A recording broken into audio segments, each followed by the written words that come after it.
The next person we have is Erik Wanlambok Sotun.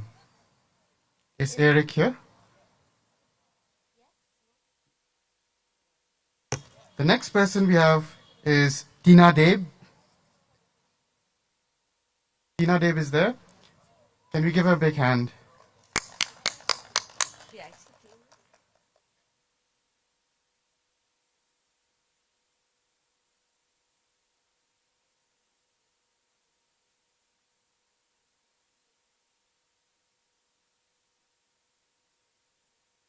We have Christina K. Sangma. Christina K. Sangma. The next person we have is Kambor Batay Kharjana. Kambor Batay Kharjana is not here.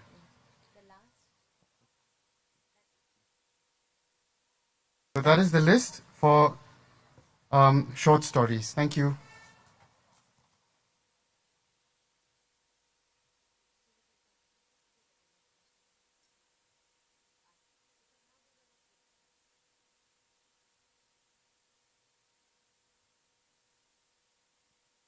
Now we're going to have a quick lunch break and we'll be back here at 2:20 for the next session. Thank you.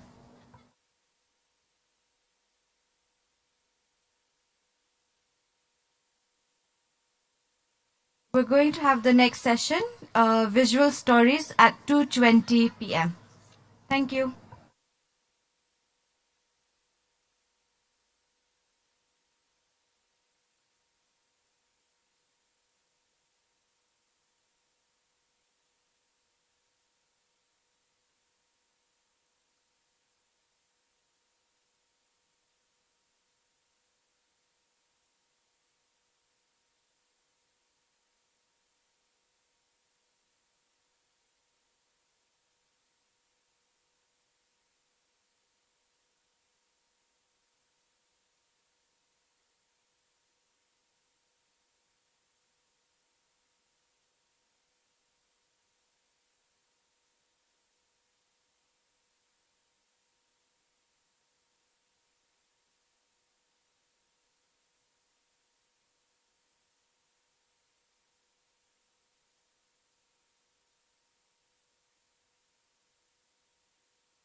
Junior check. Hello. Hello. Hello. Hello. Check. Check. Check. Check. Hello. Hello. Check. Check. Check. Check. Check. Check. Check. Hello. Check.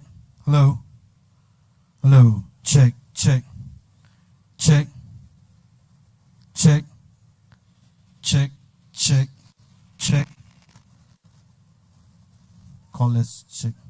Hello. Hello. Hello. Gosh. Hello. Check. Hello. Check. Hello.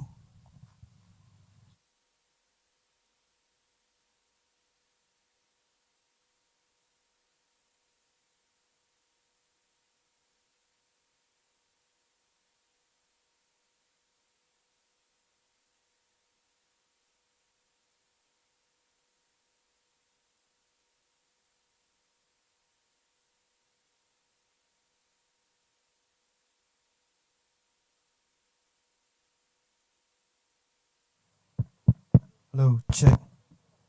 Hello.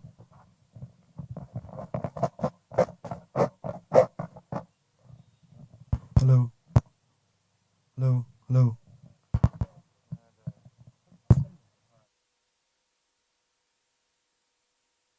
Hello. Check. Hello. Check.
Check. Check. Check. Test 1 2. Check. And guys. Check. Hello. Test 1 2. Test. Test 1 2. Check. Check. Hello. My test 1 2. Check. Test. Test.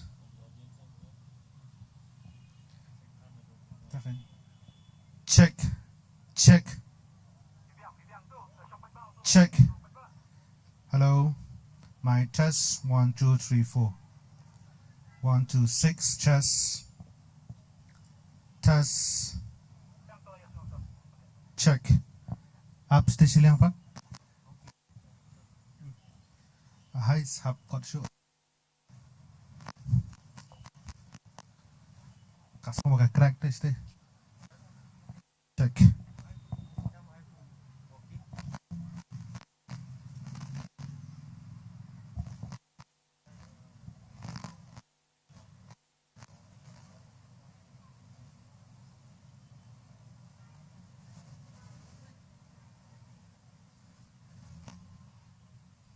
I try to.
check, check.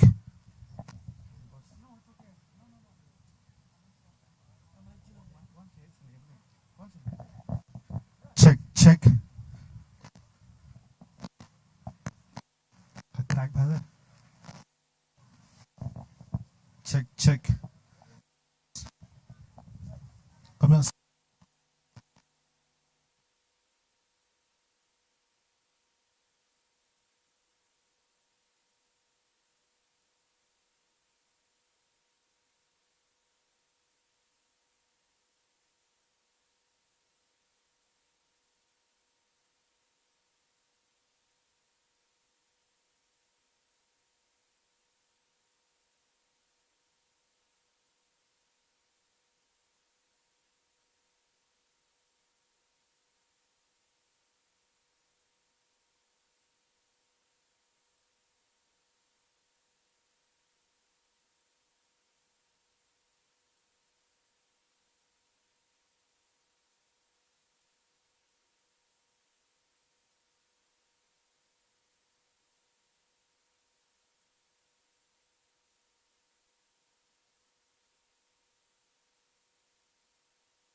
Good grammar and spelling are important, but if you want to write essays that inspire, messages that forge brighter connections, and emails that get the job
Check.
Hello everyone, we're going to start in next 5 minutes. Can we have everyone seated? We request everyone to come and sit. We're going to announce the shortlist soon.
We would like to remind everyone here on COVID protocol. Please maintain social distance. Please wear your mask. Please use the sanitation stations. Please report to the nearest crew member if you have any symptoms.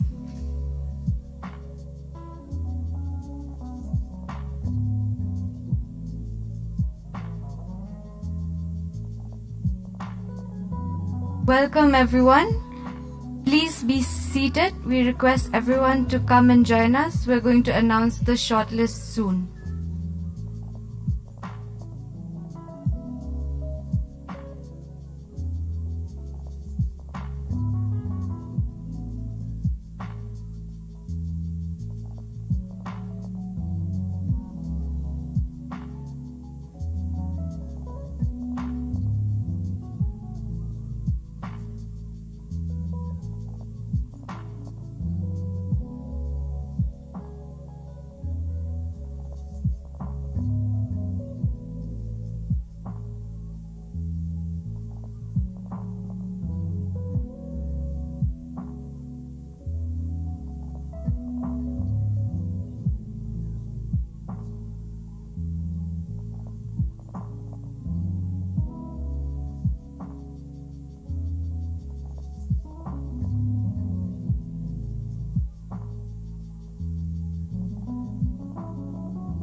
I'll just read out the names shortlisted for photography.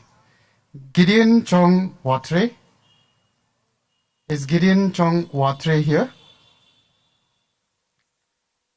Next we have Me'ai Kirpang Wangkar.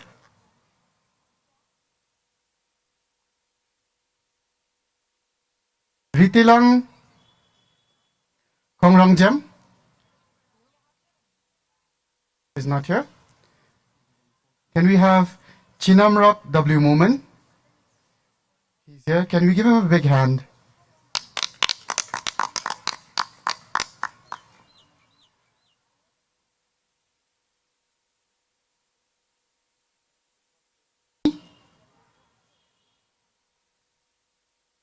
Not here. Pinsuklang Singwan. Also not here. And the last person for photography is Bakuman Regan Ivan Lingdok. He's not here.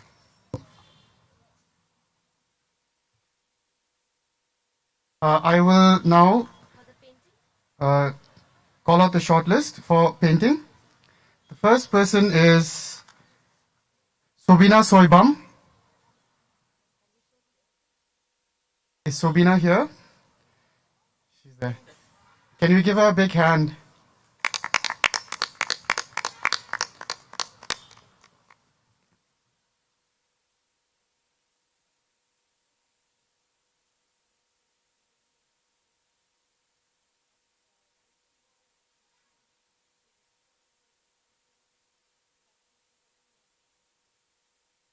And the other person who is shortlisted in painting is Dennis Marbanyang.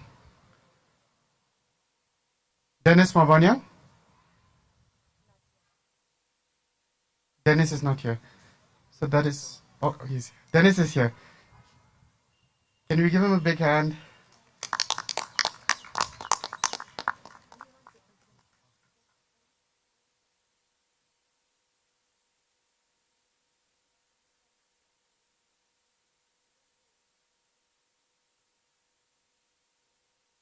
Thank you to everyone who participated.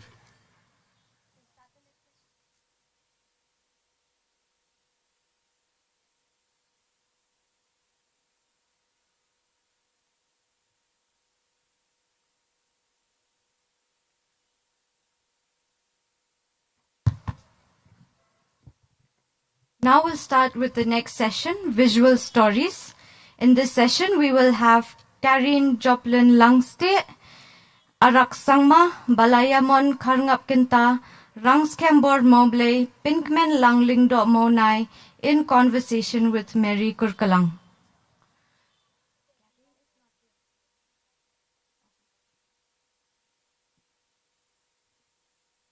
Karine Langste is a recognized artist from Shillong who has been in the art scene for 17 years. Born and brought up in the suburbia of Shillong, she was raised in a large family where the relationship with the matriarch has influenced her charcoal portraits. Her subjects are mostly the females in her household who hold a strong connection with her, portraying the relationship between a mother and her children. Her recent work were exhibited at Kinmao exhibition at the Indian International Centre, New Delhi, 2019. She also done installation called the Indigenous Art Installation for the End of Violence Against Children and Women in Shillong. Apart from the exhibition and installations, she also illustrated for books like The Golden Dutara and Notes on Walking Around Shillong. I'd like to call up on stage Arak Sangma. Arak Sangma has studied fine art and is based in the Garo Hills, Meghalaya. He practices art using different mediums. He also teaches young adults and hopes to inspire them to become artists. He has gained experience in diverse mediums of art, painting, sculpture, contemporary painting, art history, drawing, graphic designing, craft, and photography. He has an outstanding, dynamic, and fun personality that is reflected in his teaching style. Bala Karngapkinta is our next guest. She is an artist from Shillong. She received her master's degree in printmaking from Visva Bharati University, Shantiniketan. Her work revolves around female subject, where she takes an inspiration from the Khasi Jankarsha geometric squares, a prominent element found in her artworks. We also have Rangskambor Mauble, an artist from Meghalaya, India. He completed his graduation in the Department of Sculpture, and most of his academic works are installation, but recently he has been doing painting, photography, and videography. The material he uses are natural materials like ash, turmeric, rain, rice, etc. His works are minimal in nature, which also includes his working process. We also have Pinkmen Lang Lingdo Monai, who is a freelance photographer born and brought up in Lomoba, Upper Shillong. Growing up, he had a keen interest in photographs he had seen of his grandparents in the olden days. His passion for creating images was enlivened when he found his grandfather's film negative of portraits, for which further sparked his imagination. Pinkman Lung pursued his bachelor's in mass communication from St. Anthony's College and ensuingly attained his PG diploma in professional photography from Light and Life Academy with a specialization in fashion, portraiture, and landscape. He has assisted renowned photographer Vishesh Verma for 3 years. He then moved forward to work with big fashion brands like Verve magazine and Harper's Bazaar magazine. And finally, I'd like to invite Mary Kurklang to the stage, the person who will be moderating this conversation. Since 1995, Mary Kurkalang has been working across the art, publishing, and social sectors. She set up Kublai, a consultancy in the culture and social sector in 2012, offering training in project management, communication, fundraising, and ethical practicing, and consultancy in cultural policy, international exchange, and facilitating the setting up of new art and non-profit projects. In the last decade, she has initiated, led, and managed over 50 projects across India and internationally, including the European Union, Australia Council for the Arts, Goethe Institute, Penguin Random House, India, the Japan Foundation, Frankfurt Book Fair, Kiran Nadar Museum, Buckaroo Festival, among others. And now I'd like to invite all the panelists to come onto the stage.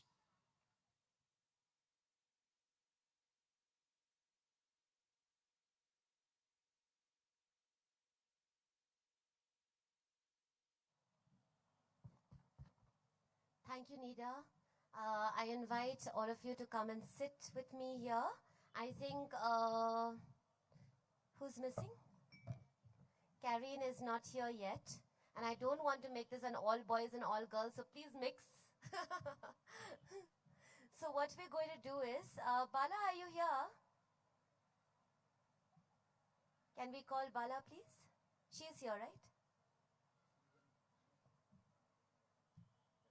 Okay, so the two women are on their way.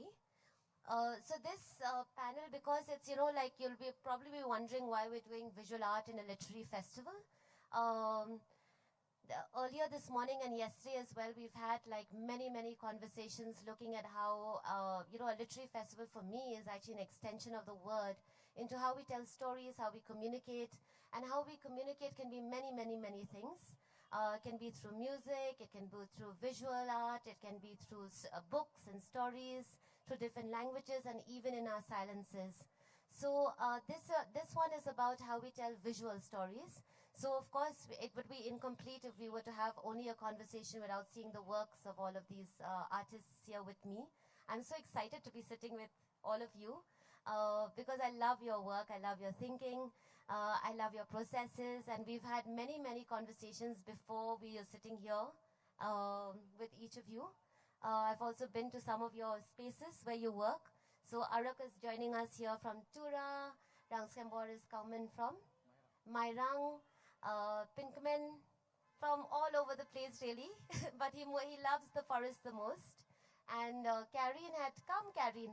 So Karine is here to join us, and we had met just a couple of weeks ago, and Karine was talking about all the stories that surround her, you know, the neighborhood she grows up in, the house she grows up in, and all the different people who surround her, and with them their stories, and that is, it comes through in a lot of her work.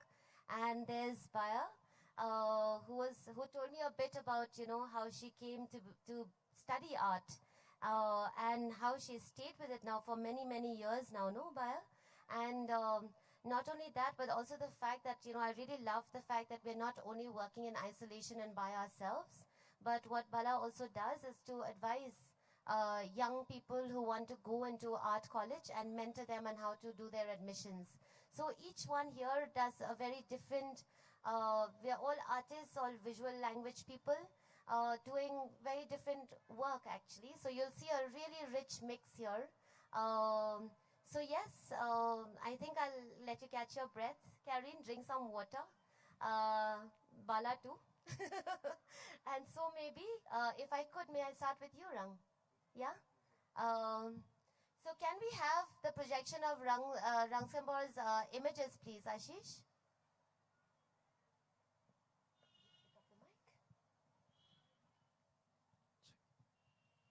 So as we are going along, I'm going to ask you a couple of questions, or you could tell us a little bit about what's being shown. That looks like a really digital image right now, no? Tell us about it. These are rice actually, rice grain, and I started working with it when after coming from Shantiniketan. I was drying rice one day, and I was also struggling because I didn't have a job. And for the Khasi, rice mean, for a man it is called ukhao kaying, means rice of the house. So it really punched me because I had no money at all. So I started working with it, and then I started with this one only. So just one. My works are very simple. These are Go slow, please, Ashish. what time lapse of photographs of hundreds rice. So I wanted to give a portrait that each rice also have its own. Even we take it as common like rice, but it also has like its own individuality, and rice is very close to me because I mean it.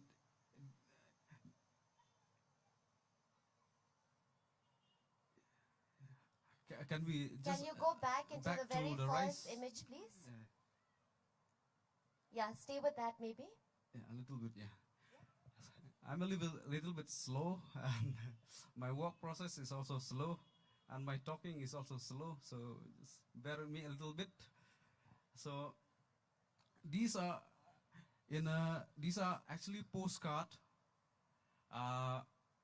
In a Kasi, we have this system and this practice, not where a mother would give a handful of rice to a child when he or she goes somewhere.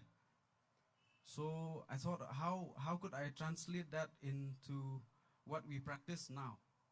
So I made them into postcards, which at the same time we can give and as good luck or good fortune to our loved ones.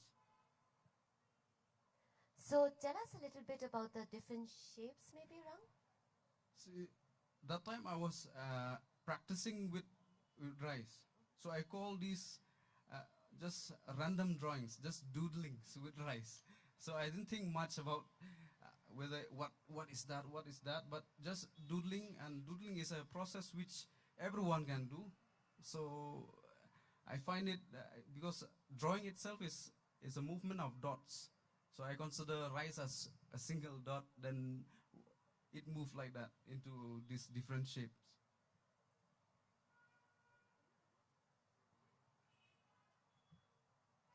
I love this idea of, you know, the time lapse and the fact that every single grain of rice you're working with is unique in shape. I don't know if anybody has thought about it. I haven't. This is the first time I'm actually thinking about the fact that a single grain of rice could actually be so unique in its shape and form. So is this video is actually put out digitally like this, like a video? Yeah. Yeah? And where is it put out? I put up I have my own YouTube channel. So Okay. because I incorporate my works plus the poems which I wrote, because sometimes it's very hard for me to explain my works, and then I thought of why not explain but support it with a poem. So that's when Okay, I think the poetry really comes out on it actually. So, Rang, before we get to the series, I just like to ask you a little bit, because in this conversation that we had, you and I, before coming here on stage a couple of weeks ago in your home, we spoke about when you were in Shantiniketan, which is a very different space from, Mairang, from Meghalaya, and the kind of mediums that you were using there. Can you tell us a little about what were the kind of mediums that you were using while you were in art college? so my mediums change like season. I feel like that. I mean, from one semester I would do one medium, then another semester I would shift to another medium. So I've been doing works with paper, then with cloth, with thread, and then with plaster, with stone. Not much, only one, two. I have stones. Yeah. So Okay, those that's a whole range of mediums actually. And here you are. How many years ago did you return? And when you were doing the work on greens, about how many years ago you think? The work on greens. grains. Rice grains. 2017 I started. Okay, grain, that yeah. was about 4-5 years Yes, ago. yes. Yeah. So can we? Now can we go to the next series? Can you tell us a little bit about this? Okay. This was during the time lockdown time, so it's and also it happens to be during the Lent season. So in the Catholic calendar, there is a Lent season before Easter. Good Friday, Easter. So and Ash and Lent is, we can see it blends, and plus it has its own meaning and symbols. Then after that, we'll stick with the ash first. More. Thank you.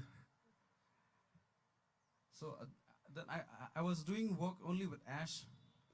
Then after that, I thought it's too dark and I wanted little light, and so I started to use turmeric. We were also digging turmeric that time, so I started grinding that turmeric and took out squeeze the color from it, and then yeah. So that splash of yellow is turmeric, is it? yeah. Ah. Should we move to the next Yes, one? yes, yes. Can we move to the next one, next slide. Ashish?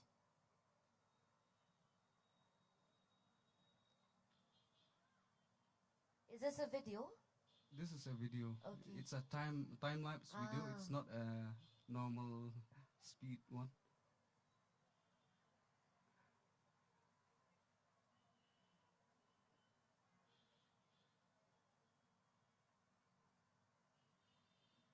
Do you want to tell us a little about what's happening? I think we are all very curious now.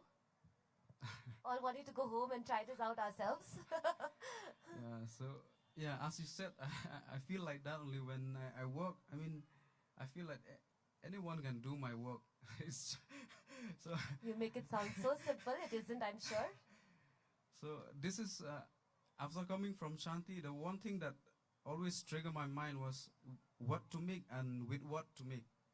So then we are well known for rains.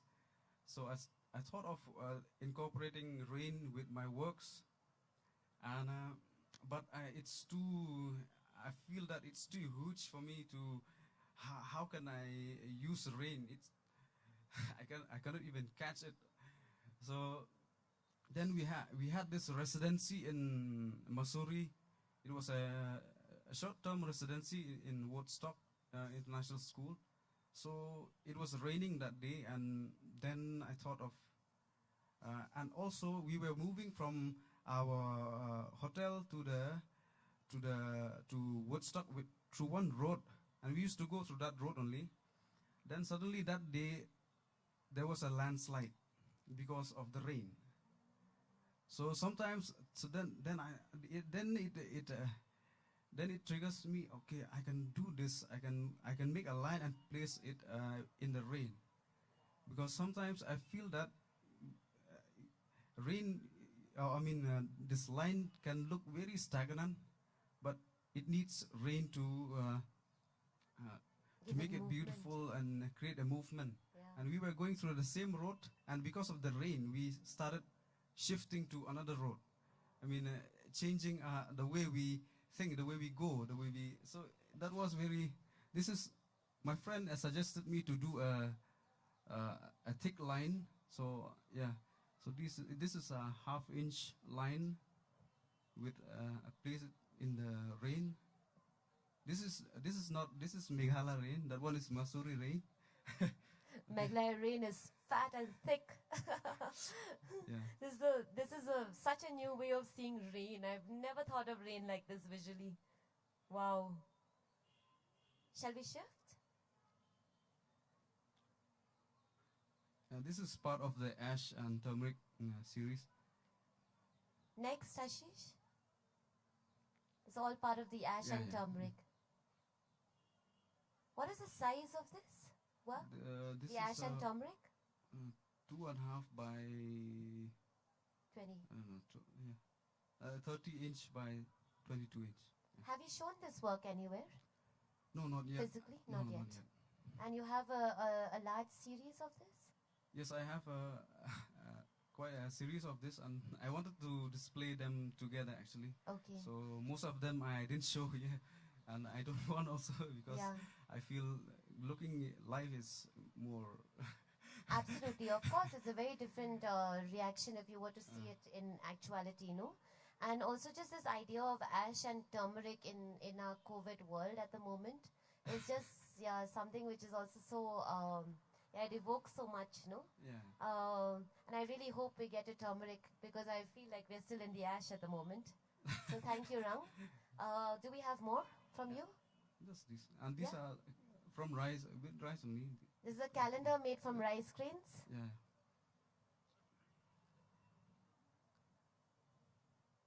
This is maybe last one. This one. This Also is rice grains. yeah. This is with rice. It's called Four Season for Sao Ayam. This is very interesting work, and I really love it because it is commissioned with my mother-in-law commissioned this work, Oh, wow. and that time we. Rang is recently married, by the way, and about to be a new father. A big hand of applause to him. Thank you, thank you. And that time, me and my wife, we were not in a relationship when she commissioned this work. So, but when I did this work, I had that feeling that I will be the rice of that house. So Oh, something, wow. something like that. I mean, so it's this this work is Very quite dear close to to you. me. Yeah. I mean, I think you've endeared us all to this image. And I wish we could see it, in actual. And yeah, we should have this exhibition soon where we're really, really seeing your works. Thank you, Rang, for Thank you, being ma'am. here, for sharing your work. I don't know if all of you are now in love with Rang's work. I am. I have always been, but I'm even more so now. And now we'll move on. I mean, we will have a little conversation post this, but we'll move on next to Karen, if we may. Yeah? Have you caught your breath? I heard a story about Karen being late somewhere once, so late that she brushed her teeth in the car when she was en route somewhere. Infamous for. So can we look at Karen's images, please? It's working. Okay, these are some of my very early works. I think this was 2003. This is a doodle of a mother and a child and a helper in the corner. So my works, I don't know, consciously and subconsciously, I think women tend to enter my canvas and my paper spontaneously. I don't know, I never questioned myself why, but then later on, now that I'm a mother, I realized that I think I was trying to portray myself in all of these works. So during my younger years, subjects like people and women always dominate my canvas, and I never really never really thought question myself, like I said before, but I think it's bringing that human element to my work. I feel that it completes the work. I also do still lives and commission works with that doesn't, I mean, there's no human element, but those are just for people. So most of my personal works always have a human element in it. This, can we go If back I to may, Ashish, can you just go back 2 slides? Back to the child, yes. Karen, may I ask, because this is just so beautiful, by the way, thank you. Thank you so much. Did you grow up with a lot of art around you? No, I remember when I was in school, I now that I'm at this stage, I compare visual language and words, and I feel that both are very effective communicating tools. And I remember my teacher in school, my history teacher in school, when she comes to the classroom, the first thing she does is, use the blackboard to illustrate some event, for some historical event, and then she would then explain to us. And that was truly engaging and interesting for me. Oh, I wow. think those were the initial days that I realized this is what I want to do. That, I mean, as a child, when a teacher explains to you in the classroom, sometimes only a small percentage will go inside you. But if you see something visually in front of you and then have somebody explain, I think that is more effective for me. And I'm sure, Absolutely. It sounds fascinating to have had a teacher like that. I wish we all had a history teacher like Yes. that, No? Can we move on to the next? this was in 2004. Can we go back? I've never really showed this anywhere, but I was rummaging through my old works, and I found this. This was I don't know whether do you remember the helicopter crash, Yes. and then Sir Manas Chaudhry's brother was also there. So this was immediately after we came to know about the news. I was in the studio and I immediately just did something very spontaneous. Wow. The next one? So again, we have children and we have women, and I realized that education is very important, and and we need good teachers to help us and help us get where we are today. So this was part of a workshop I had done with I think with World Vision, and this was, I don't remember the year, I think it was 2005, 2006. So can we move on to the next slide? Okay, this has another story in itself. My grandmother is a storyteller, so she has lots of stories to share with us.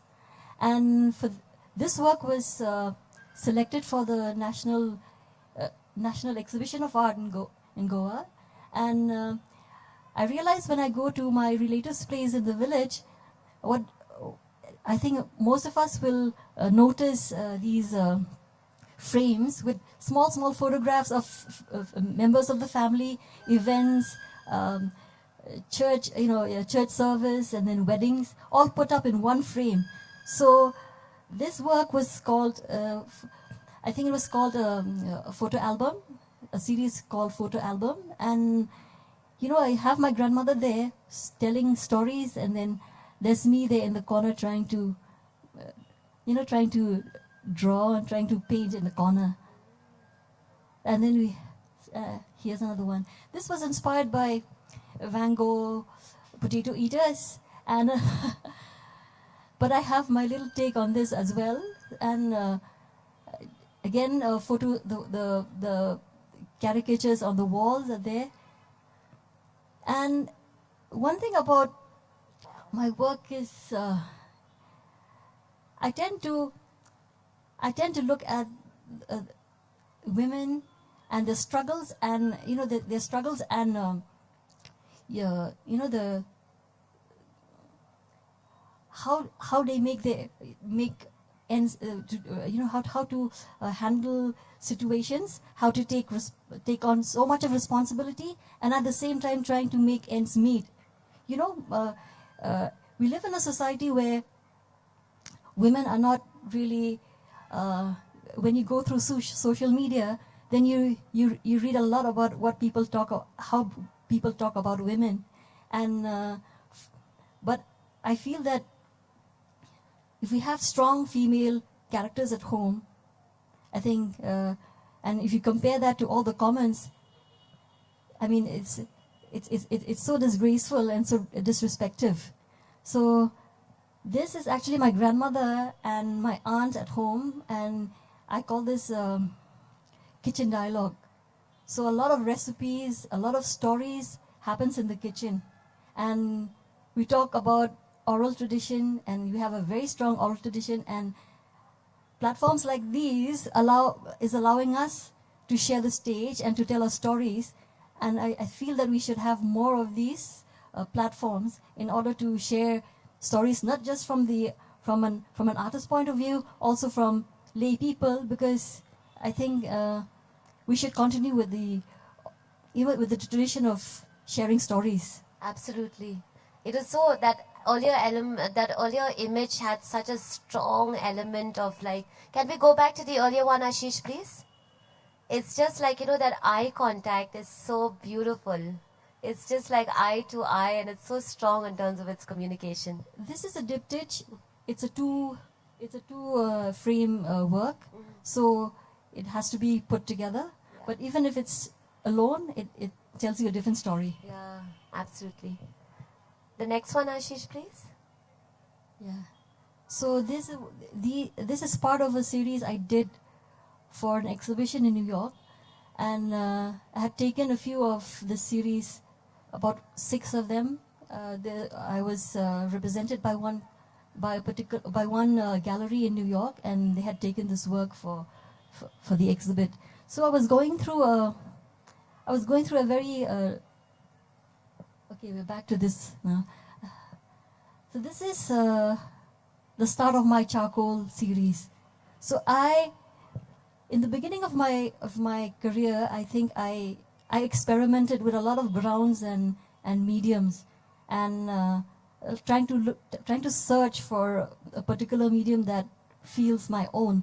Although I know that no medium is mine, but that I feel more in control of. So we had gone out to the Sacred Grove with my husband and his family, and I feel a sense of the pull and the energy from the grove is so amazing that coming back home, I couldn't just sit still. I had to start working, and I was at that point of time I was using a lot of acrylics, but when I started working with acrylic, I think I did with some portion of the work is done in acrylic, but I feel that the medium was very stiff, and I couldn't really connect with the medium at that point of time. So I found a box of old charcoal, which I started working, and eventually, like everything, it fell into place, and I found that I can express better with charcoal. So this was part of a charcoal series. Next one, please. So this is during the pandemic. I had kept a journal a couple of journals where I keep documenting stories of people around me, people I meet, and stories are from Kongs that come home, door-to-door veggie seller. I would sit down with them and talk, ask them about the situation. You know, it was very difficult because I can feel the sense of anxiety, frustration, and hope, without hope.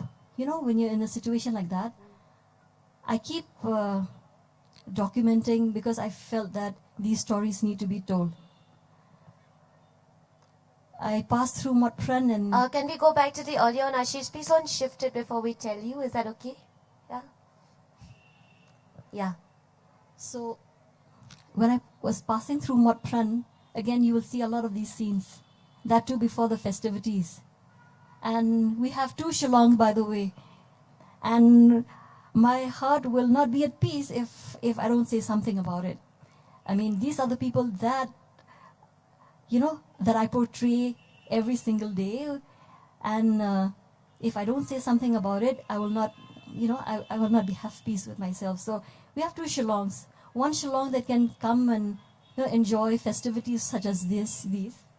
And then there's another part of Shillong where, you know, people are struggling to put food on the table. I know that we need platforms like this, but I think we need to be a little sensitive also to the people who can't afford to even have a meal. So this is what I mean, these are the things that I like to portray, not just because I like to doodle them, it's because I feel it deep in my heart, you know. Yeah.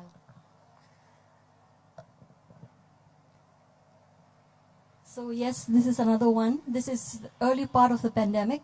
My husband is he likes kwai, and he keeps buying kwai all the time. And during the pandemic, we couldn't get kwai, so we had to go out with him to finally get some. You know, when the lockdown was lifted, we tend to go out to buy lots of kwai and take it back home. So this is another scene. You see, this is the Shillong I'm talking about. The Kongs roaming everywhere with their baskets. I think we should always try to, I mean, in our own effort, try to do what we can, I think, to, I mean, make their lives a little easier. So, yeah. So we pass through a lot of scenes like this in and around Shillong. Every locality has a Kong who sits somewhere to sell chana and, you know, momos and, you know, Desha, alumuri, desha. Fresh fruit. Yes. Yeah. And, you know, these are, see, Christmas and New Year's, I mean, the banners are everywhere. But I think we won't be able to celebrate Christmas even without these Kongs in our society. These are the heartbeat of the city, and I feel that they need to be focused. I mean, in our own level, we need to. And thank you for doing it in this series. It's so beautifully done. Yeah, this is my recent series.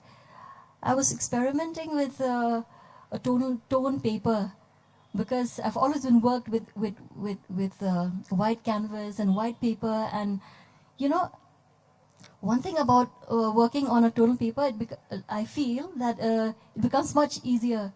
You know, you just add on the highlights and then the shadows, and then it's already done.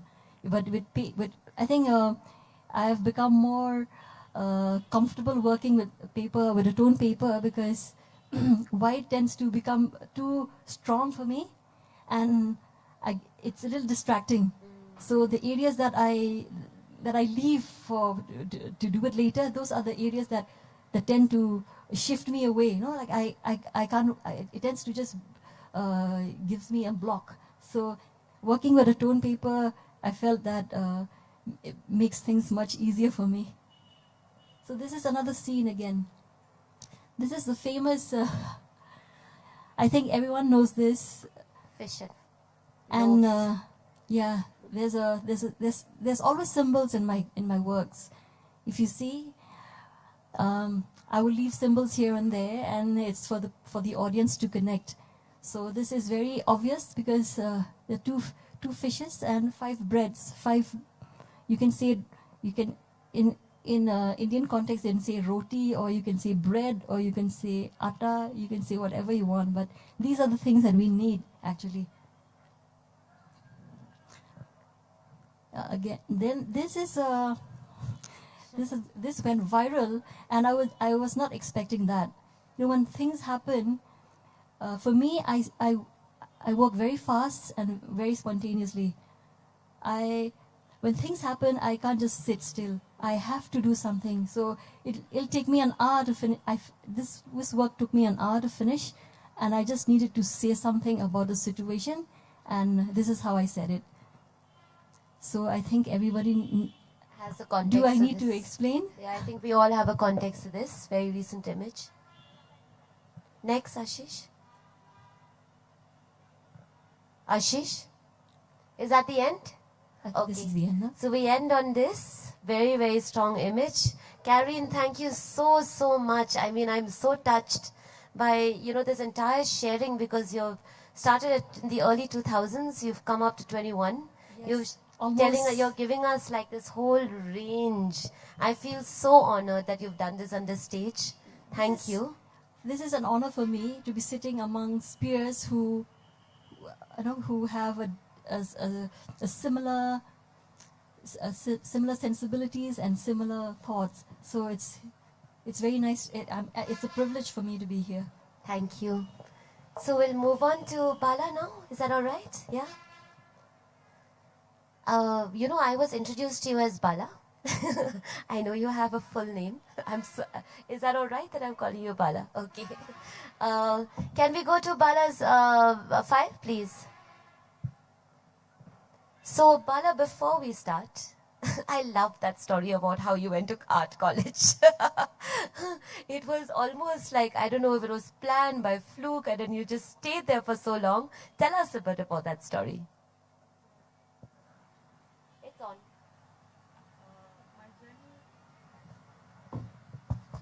Use this, it's okay. Yeah, it's on.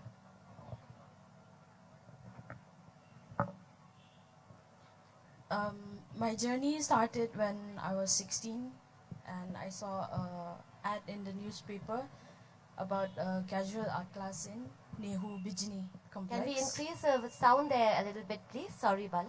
It's okay. And then I went there. I was the youngest of all the participants who went there, and I never thought that art would be my profession. So I went and I met Karine and all, and then I got stuck there, and the class, then the casual art class ended and the PG diploma started, and I was like lost, I couldn't join the class anymore. So I thought that, okay, fine. To leave Shillong also was not possible for me. So I said, okay, fine, I'll just finish my graduation and do the PG diploma from Nehu. And it was at that time when I met Sir Benedict and all these other Shanti Niketan people, I would say. So I look at them and I got inspired, and I thought that why not I try? And I didn't want to go and stay in Shanti also. I just want to try. I wanted to see what is this Shanti Niketan that everyone is going. So I went there and I applied. And I never thought that I would get through, because they said Shanti Niketan is such a tough competition. No? There were people who applied for around 15 years and didn't get. So I thought that, okay, I'll just try. So 4 of us, we went. And when we went there, 2 of us got selected from the drawing exam, and then when we reached Viva also, we got selected. I got selected. When my name came out, I was in a state where I can't even express myself, whether I should be surprised, whether I should be happy, or whether I should be sad since my friend didn't get. But I was like, in a Hindi movie where you see when there's a scene, like kya kya kya, they repeat 3 times, no? So I was like that, like what? So I was shock, so to say. What age were you at that time? I think so, around 20 plus. Okay. Because I went after my graduation, you know. And then you stayed for how many years in Shanti Niketan? Almost 6 years. 7. Yeah. So, and I was like in Shanti, for me, people don't know who I am.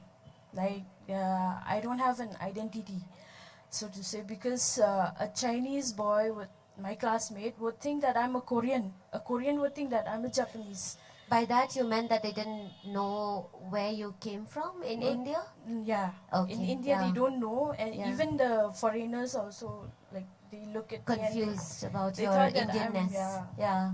and that's why in my work you will not see any faces. Ah. Because I don't know who am I when I stayed in Shanti. Who am I? If I'm from India or if I'm not from India. So going to this work, when was it made? This work was done after coming back from Shanti Niketan. Okay. It was recent only. This was after I got my first son. So we went out one day and we clicked picture. So very connected to him. So we are very attached. So the connection of the hair of my hand, his hair is there. Like people when we go out, they say, "Is he your younger brother or something like that?" So this work was done after that. Around which year is this? 2020. Okay. Oh, very recent. Yeah, very All recent, right. this one. Next, Ashish, can we move on? This work was done in Shanti Niketan. It's lithography. This work is brush under the carpet. It means For anyone who might not know what a lithograph is here, could you explain, please? yes, lithography is done on a limestone. It's about the unmixable of oil and water. We draw with a grease pencil, that is, we usually use a glass marking pencil. We draw and then we etch it with acid, and then the acid bites only the area which is not draw, which is not grease, and then the oil catches the grease area. So this is done in lithography, and this is brush under the carpet. Usually what happens is when we try to cover up whatever we want to say, so we say one line. Don't we all do it? Yeah, that's Under right. the carpet. We should check this one right now. There's a fountain under this one. Yes. So what we do is we say one lie, and then it leads to another lie, and then another, and that's right. And this is also very, after coming back from Shanti Niketan, I had done in a workshop in Guwahati. This is etching, and it's done on a zinc plate. This is about the lineage, you know, from a mother. I'm a Khaddo, so I'm the youngest daughter. In a Khasi family, it's always, you know, where the Khaddo The image has is to like you're get suffering the Khaddo-ness of it. The lady in front is my mother, me and my sister behind. So we are forming a web, combining like the strong web, you know, that the powers, the authority that the mother has is passing on to us. Wow, that's a strong image.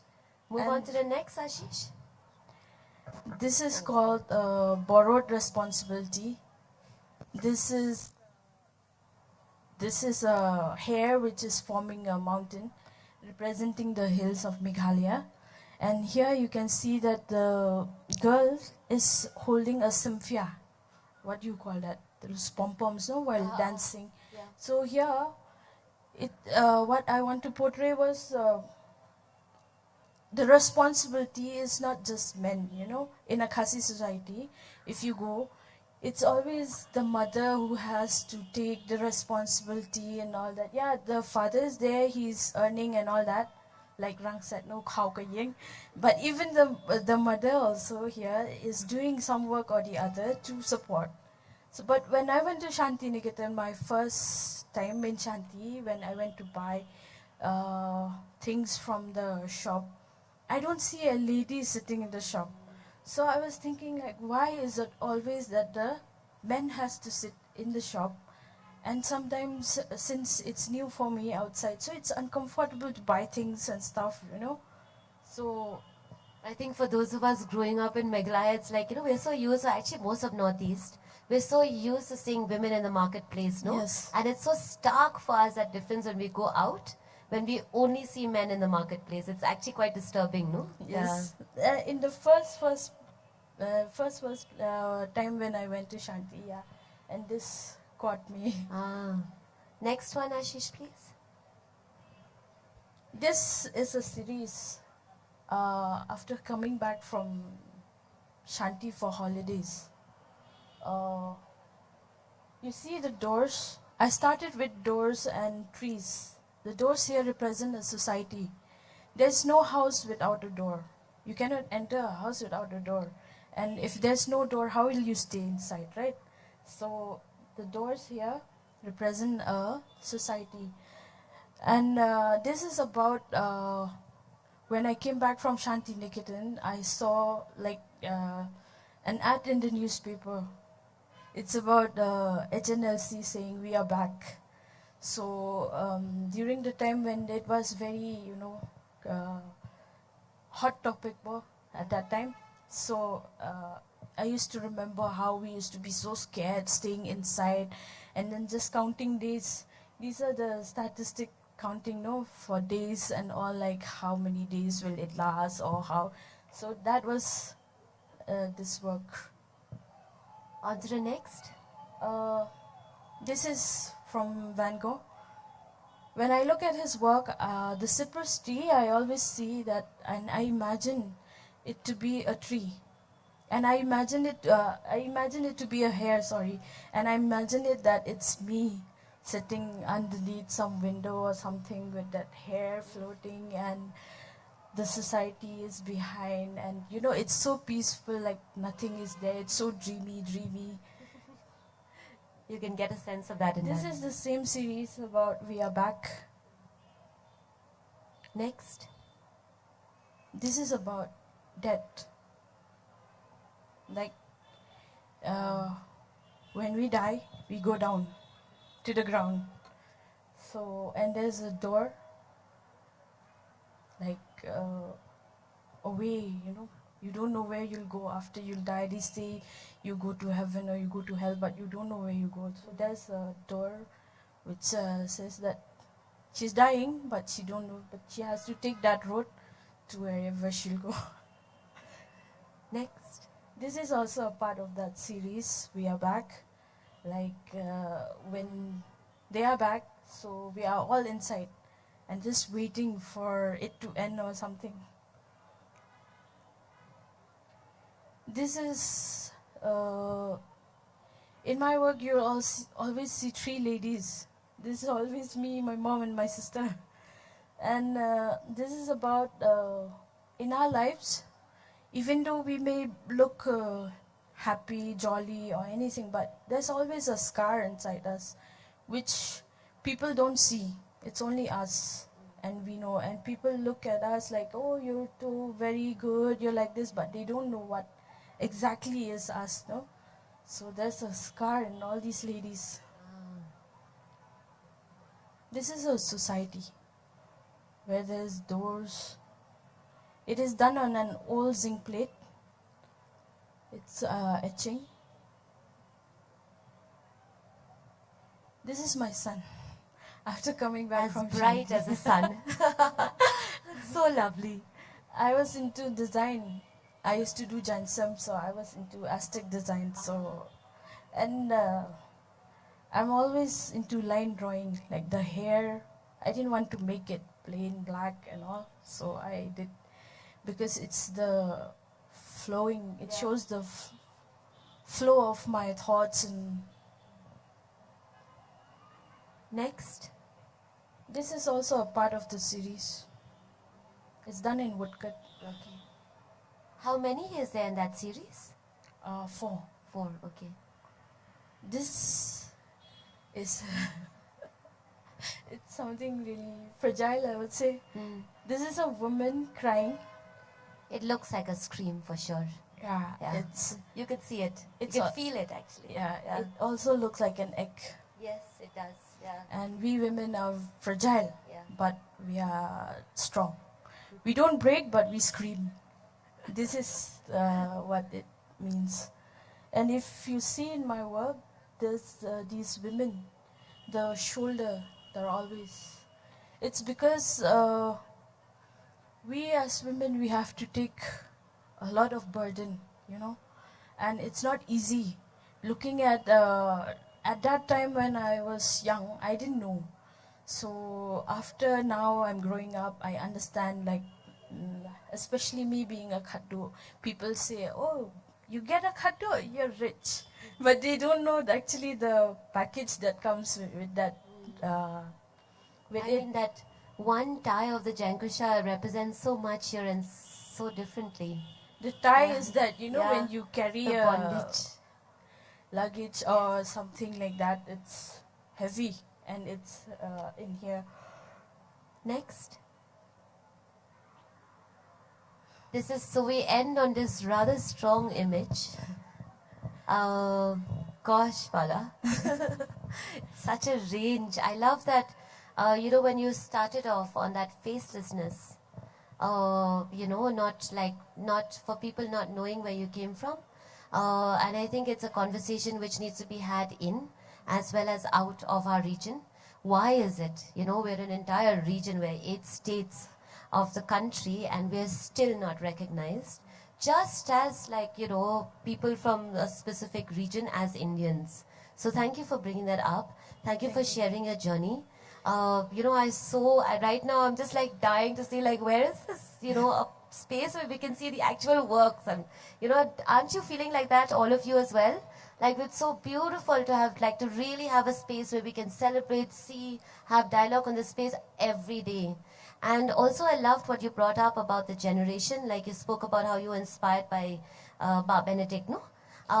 That, you know, yesterday as well I was having a conversation with a group of musicians, and that, you know, for each of us who are the first to do what we do, we're making it a little easier for the next generation. And I hope that each of us here, you know, I have called in a certain genre of artists who have practiced for a while. And I hope that, you know, with the next generation, those of you younger here, you'll find it easier, you know, like easier to be understood, easier to go to art college and not have to struggle so much with it. So thank you for that. And if I may, can I go to you, Arak, now? Yes. Yeah? Arak Sangma's work, please, Ashish. So I met Arak actually in December 2020. I had just come to Shillong, returned to Shillong after many, many years, and I went to this Winter Tales little festival here in Pinewood, no, it was. And Arak and Daisy were sharing a stand there. Daisy is also there. And there were these pieces of jewelry made from terracotta. And I was like, oh my God, this is just like amazing. It is so beautiful. I just really fell in love, and Arak was most not interested in selling. And I was like, what's your name? Can I have your number? I really want it. And so I've been pursuing Arak now since then actually. And we've in this time become friends. I've visited, you know, the Tura, and I've seen so much of your work. So thank you, Arak, for being here. The medium for me is really special. I haven't seen too much in this medium, sculpture on terracotta. Tell us a little bit about this work. I call this the crossover. So we have a belief, like when somebody dies, our souls travel to Balpakram. So and then, oh sorry, thank you. So our soul travel to Balpakram to meet their eternal peace. So, so this piece depicts the afterlife journey and the crossover to different realm. Thank you. Oh wow. How long did it take you to make this? It took just a day. Yeah. Yeah. How big is it? It's, I don't really know the size. It's Okay. yes. And is it fired? It's not fired actually, to be Okay. honest. Yes. So it still needs to be fired Yes, as well. yes. Okay. Can you tell us a little bit like about the material that you use? I mostly use clay. Clay. So yes, Okay. and whatever I get from nature and what nature provides me. And there's, can we move on to the next image, please? Yeah, so this is just this is just a piece which I made from the folklore, from the Garo folklore. So it's about the about the merman, sorry, the merman who fell in love with a Garo maiden. Ah. So it's just that. So, what struck me, if you can just, do we have the different columns? Not that one. No, sorry. So, you know, like when I was seeing like this as well, it's two separate columns, right? Yes. So it's almost as if we're seeing like a graphic story or a graphic novel, but in clay, Arak's work. And it's, as you can see, there's a lot of, like it's, what would you call that, engraving, no? Yeah. So it's very, very intense work. Move on to the next, please. So this piece is inspired from Khmer. So Khmer is actually a memorial post erected when somebody dies in the family. Okay. So it is also said that it was first carved by a snail in memory of the goddess Susume when she died. Ah. So it's just And normally in Garo homes, yes, what is it normally made out of? it's made out of wood. Wood. Yes. Ah, okay. Next one, please. So this is the one which I made 2 years back. So it was displayed at Synod College. So this painting speaks about the stitches. Sorry, the stitches speaks about the hardship of the same couple in our society. So it's just that. Yeah, that's quite Oh, sorry, different. sorry. Feels like barbed wire. I love this one. It's so naughty and playful. No? What? Tell us a bit about this. This is inspired from what we used to make when this is inspired from my childhood actually. So you know, like when we were small, we used to make shapes out of jackfruit leaves. So yes, so this is. So It is. It has that playful element in it. Yes. Yeah. Next.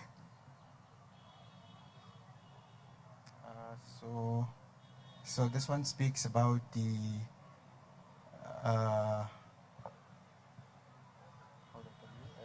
It Is it a speaks warrior? about yes, it Yeah. speaks about the warrior. So that's So it. this It's is the just one a- where there's different columns, right, Yes, in each yes, of them. yes, So all of the different columns are then put in a wooden frame and framed together. Yes, ma'am. Yeah. Wow. Next, please. It's just. Oh, that's the range. So that was Arak's work.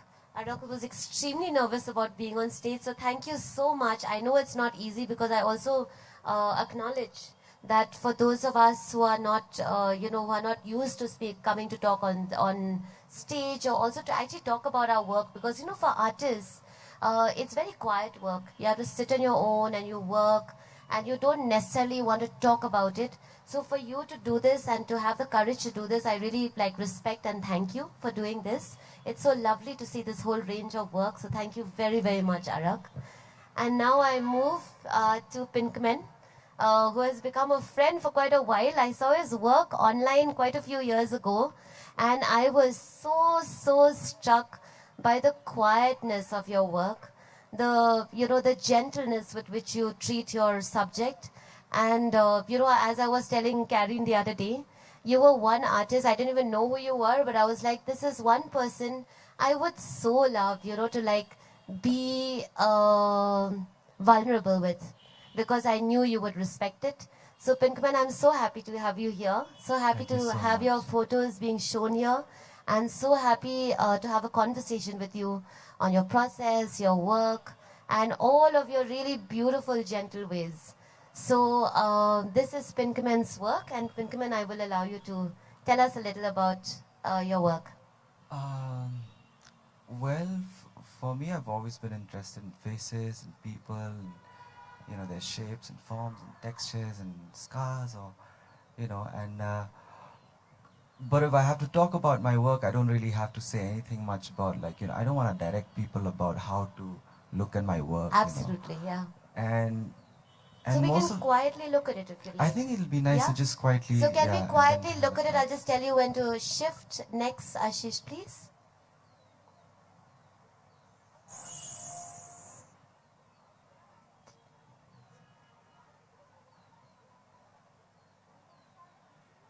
Next.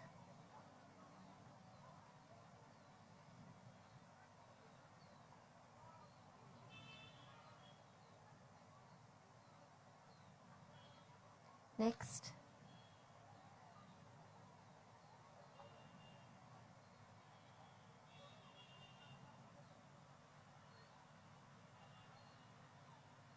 Next.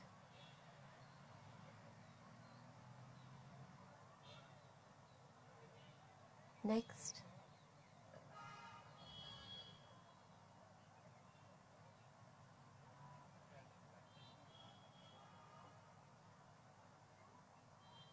Next.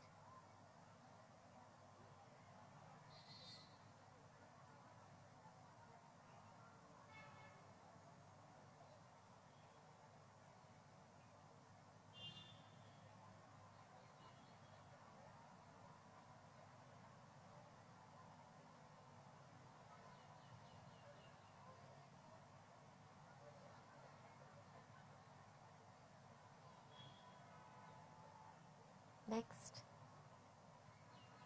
Okay. That's a good image to end on. Because as I was earlier talking to you, and maybe we could share with everyone here now, there is such a thing as a gaze. You know, in the arts, we talk about it a lot. Right. How are we looking? Because I think everybody has a different way of looking.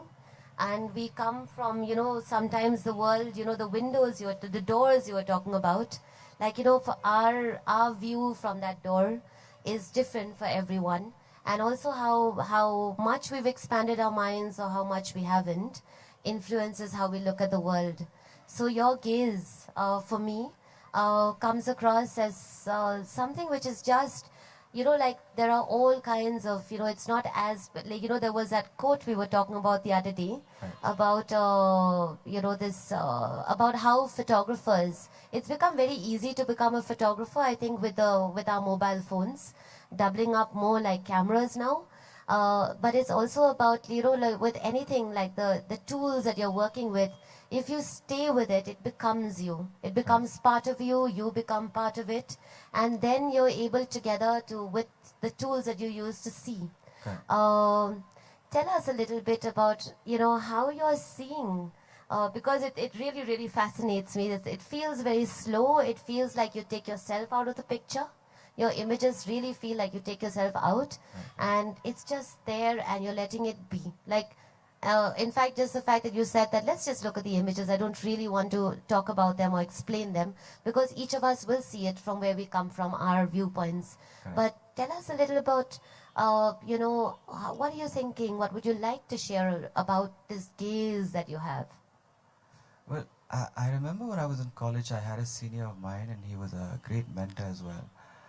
And I remember him telling us that, it's one thing about ways of seeing, and the best way that you could possibly practice and exercise is to find a space where you can sit comfortably and observe people, how they stand, or how they talk, or even just understanding their emotions, and that's how it allows you to sort of connect with your subject when you're working with them, and that sort of really helped me to sort of see it in a very different way, and it really helped me to connect with people and my subjects that I work with, and understanding, giving their own space and letting them be as they want to be when when I'm shooting them, So So yeah, it's a very simple process, but it has really helped me a lot to see it that way, you know. I think it sounds very simple. It's actually very hard to practice. To simply let be is something which is very, very hard to practice. I think all of us have a tendency to force Right, a certain way. right. So I feel like total respect to you to actually reach there. And you can see that with your photographs that you really let it be. And you show it for what it is. Right, right. Yeah. Um, there was something I wanted to talk to you about. You remember? I've forgotten what it was that I really want. Oh, yes. You do a lot of fashion photography. Very unlikely. I mean, for me, knowing you, knowing your style, it's a very unlikely fit. Okay? And yet you do it. And so, I mean, soon after this, we're going to have a panel which is looking at fashion from a very different lens, other than perhaps what we're normally used to, Right, which right. is the glitter and the ramp. Tell us a bit about how you do fashion photography, because you're still using the same gaze to do Right. that fashion photography, and it seems to be working. I mean, I'm surprised, but there are people who are open enough to actually get what you're doing. Because even in fashion too, like, the textile industry, we're talking about we have to look at a more sustainable way to Exactly, produce, exactly. right? And therefore, we also have to look at ways in which we're showing and selling and marketing very Right, right. differently too. Correct. So, can you tell us a bit about how you do fashion photography? Well, honestly, when I started off, I thought like, it was probably that's the only genre that I can still support myself financially, but also enjoy the freedom of thinking visually however I want to, So, but of course, eventually, coming back home and working with designers like Daniel Same and Iba has really given me that understanding that that slow fashion should be the future, and and as we all know, I think fashion industry has been like probably the second largest contributing to a lot of waste, and I think we should really think about it. So much. And I think, but I like the idea that a lot of people in Shillong sort of enjoys secondhand, and I think that's a great way to go. I don't think so. We should really go for like fast fashion and all, because it's really killing the environment. Um, but anyway, yeah. So coming back to fashion, so yeah, I mean, um, now it's been a very interesting journey for me. Like I said, working with these designers out here, because just like how they work, how their work is, it's a very slow process. It's a very delicate process, and that's how my work is. I feel, I like to take my time. I don't like to be in a hurry. I like to understand what's happening and all that, and it's great to work with these people because they give me that space and they allow me to get into that space where I can sort of think and just create these visuals that would sort of somehow also help them to still market their work, and also in return also help a lot of these actual heroes who are the weavers, and they are the real ones who are actually like the hard work, and so yeah, I mean, honestly, fashion for me is just it's just a way of surviving, actually. Yeah, yeah. That a very important note actually for all of us here. Um, when it's something that we don't like to talk about, and it's something that also that we need to talk about, the money. As artists, right? We all also need to earn. We are professionals doing what we do, which is something that actually our environment around us doesn't really have space for, like to actually value us as professionals. Earlier this morning when we were having a panel on literacy actually, and Kongpat Patricia Mukim, she put out a question. She was moderating, and it was really nice that she put out a question saying, I run a newspaper, and I'd like to hear from you. What would you like to see different in my newspaper? And somebody said, I would have loved to have put up my hand and said, I would like to see more space on culture, but somebody else already said it. Because, it's also the space that we're given.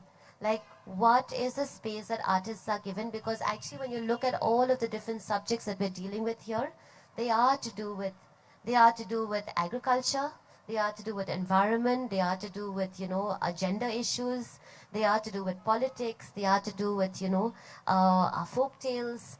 And so therefore, actually, I feel like, as artistic minds, we fit in everywhere because we are seeing the world more holistically, that hair going out or the roots going down.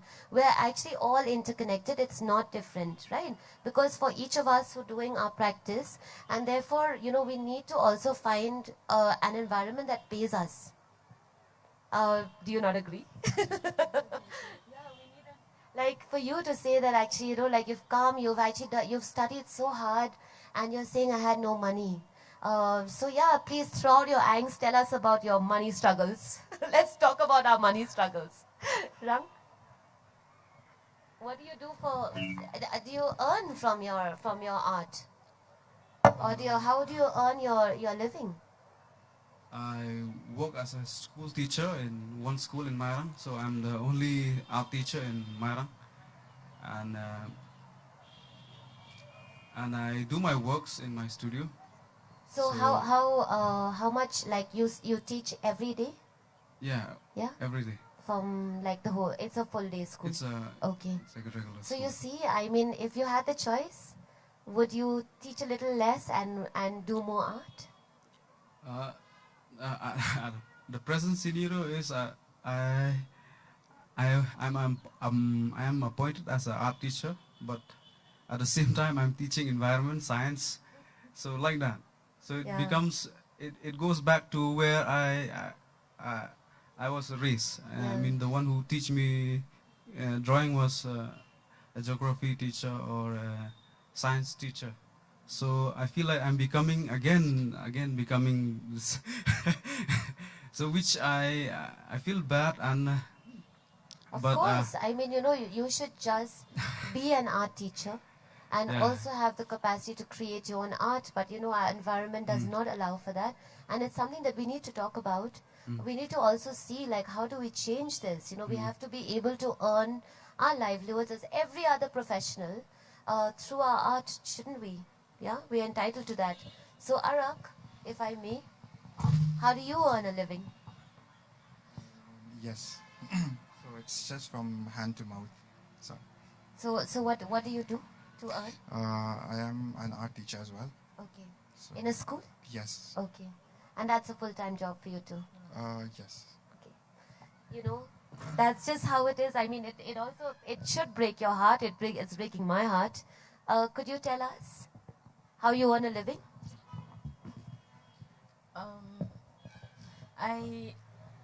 I guide students who want to go to Shantiniketan, and I have an art class at home, and I also do other works like Jansam and all. So there's always like, I mean, the work that you showed us, what I'm trying to get at here is that, like all of us, each of you here are doing beautiful work, critical work. And, you should be having the infrastructure to do it all the time and only that. But I think all of us are always having to also do other things Yes. in order to do this, So yes, thank you for sharing. Carrie?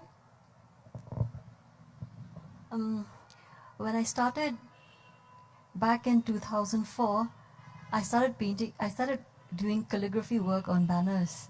In those days, where there were no flexes, so I had to learn how to.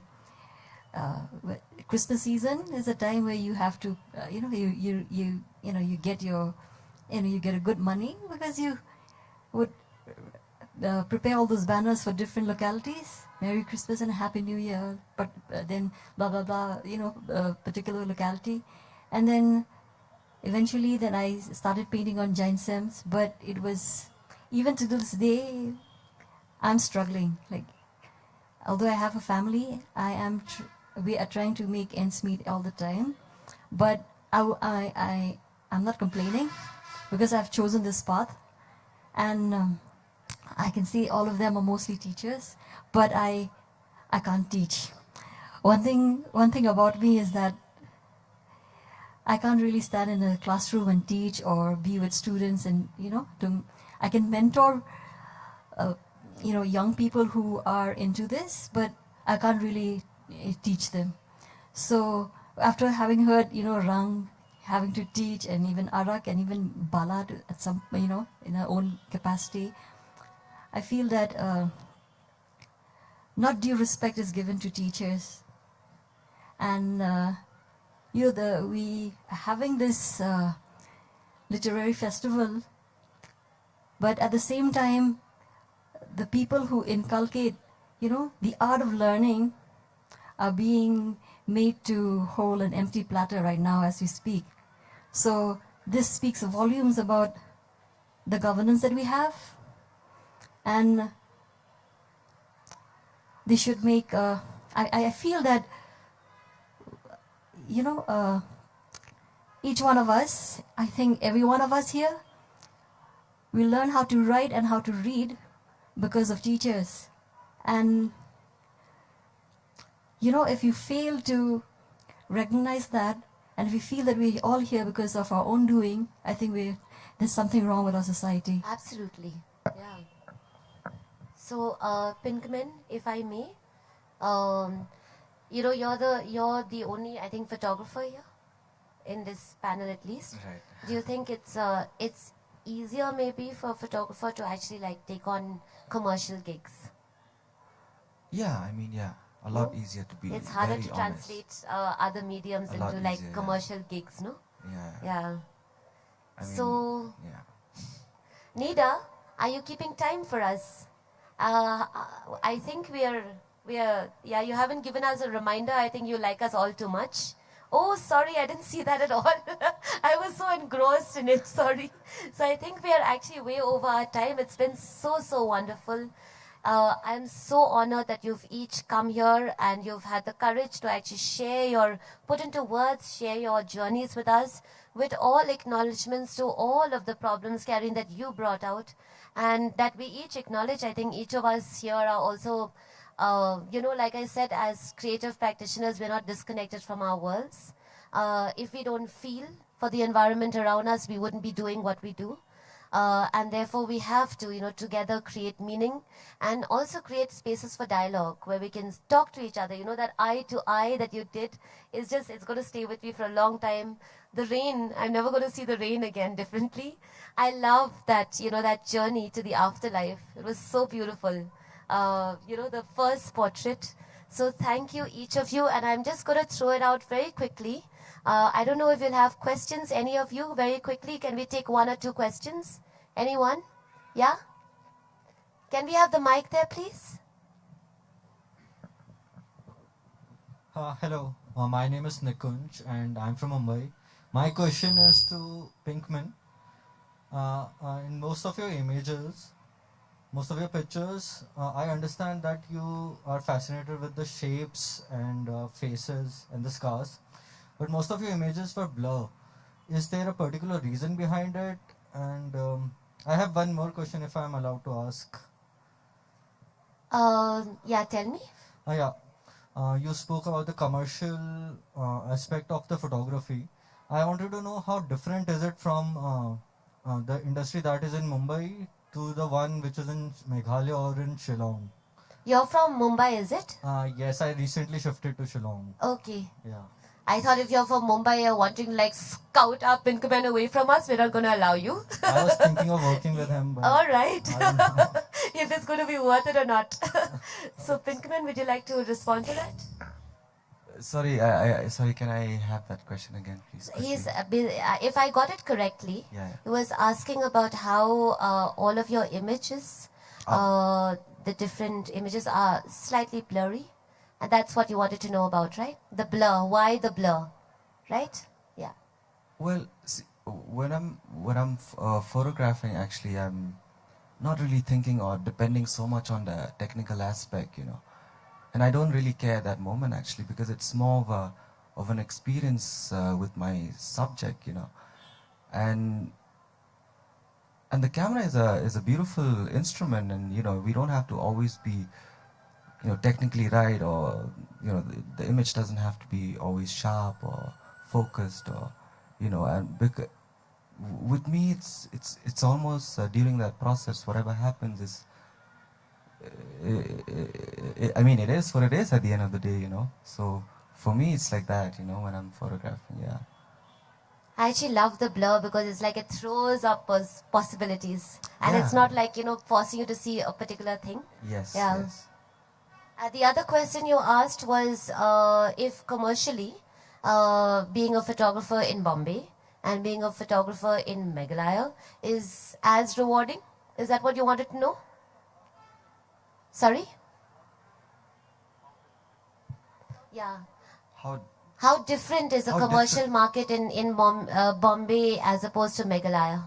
I mean, of course, it's a lot different, but I feel like being in the city, I mean, the city, I mean, whatever you make in the city, the city sort of takes it away back, and that's what I learned, I think, being in the city. So, but being home, I'm still living with my parents, so it's good, whatever I make, I keep it with myself, So, but anyway, but I think it's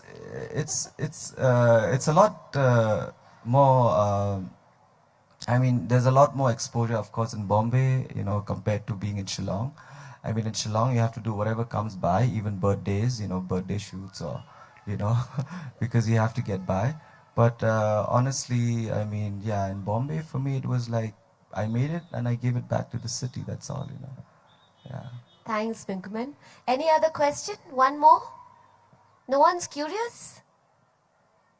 No questions? Okay, then on that note about giving back to the city, thank you again, each and every one of you. We have to do this again. I hope you will all come and join, and I hope more of you will join the conversation as well. I hope you're inspired, and let's go and make art. Yes, thank you. Thank you, panelists, for this enlightening session on visual culture and for sharing your journey with us. We're going to present you the mementos.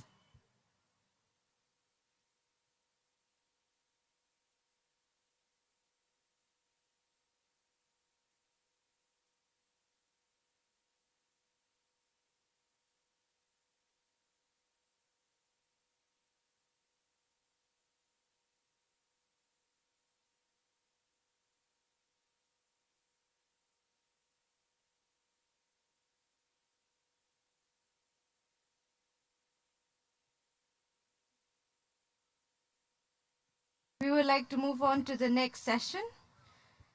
In this next session, all about book publishing, we will have Bijal Vacharajani, Ajitha GS, Kanishka Gupta, Raman Shrestha in conversation with Parismita Singh.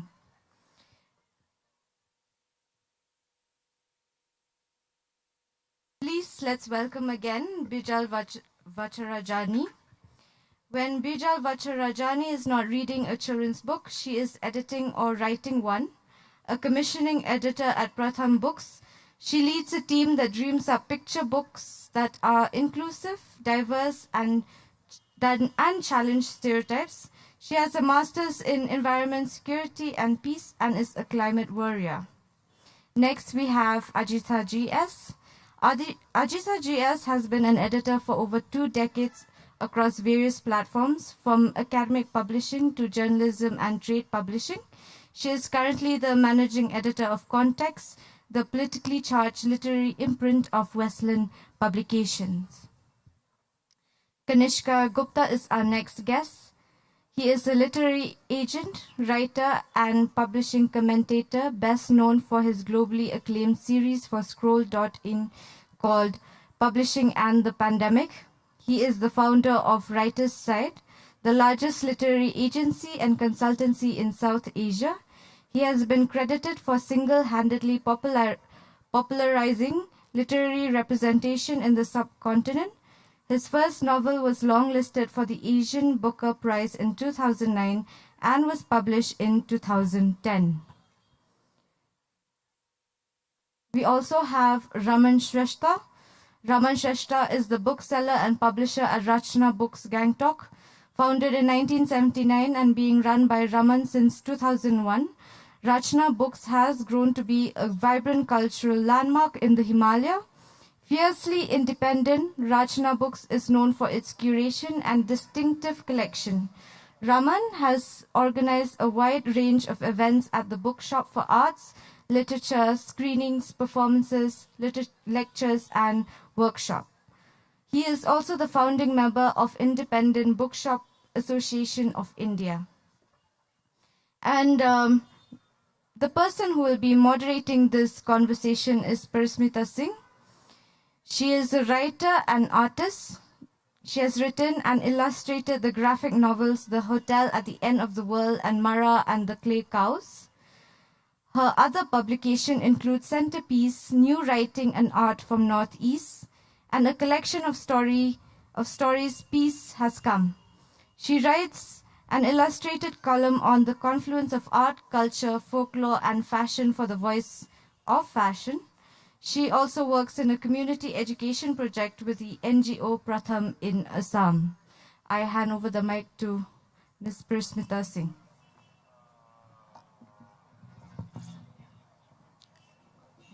Okay. Right.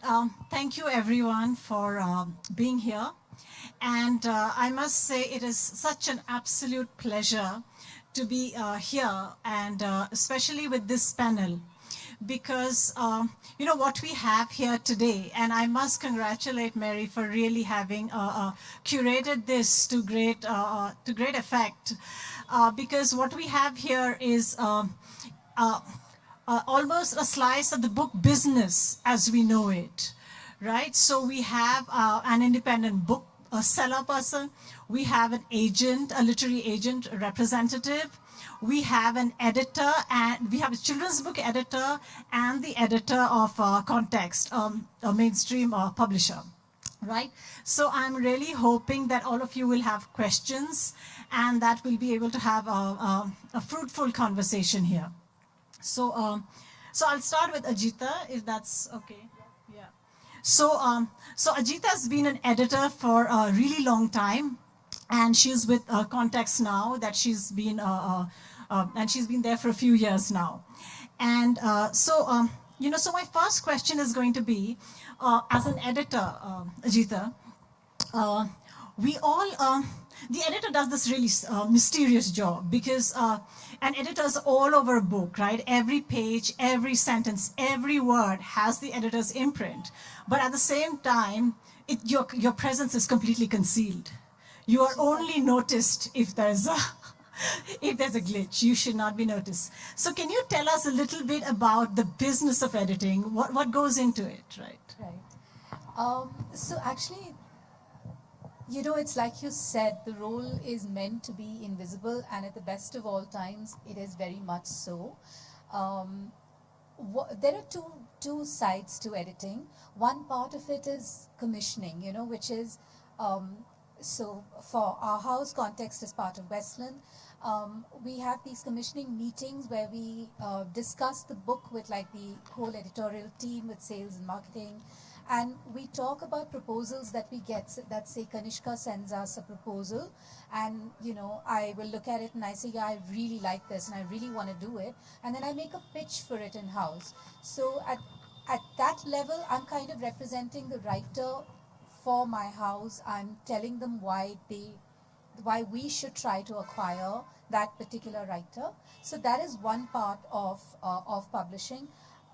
We actually published Peace Has Come, Parismita's book, you know, which is one of my very favorite books in Context.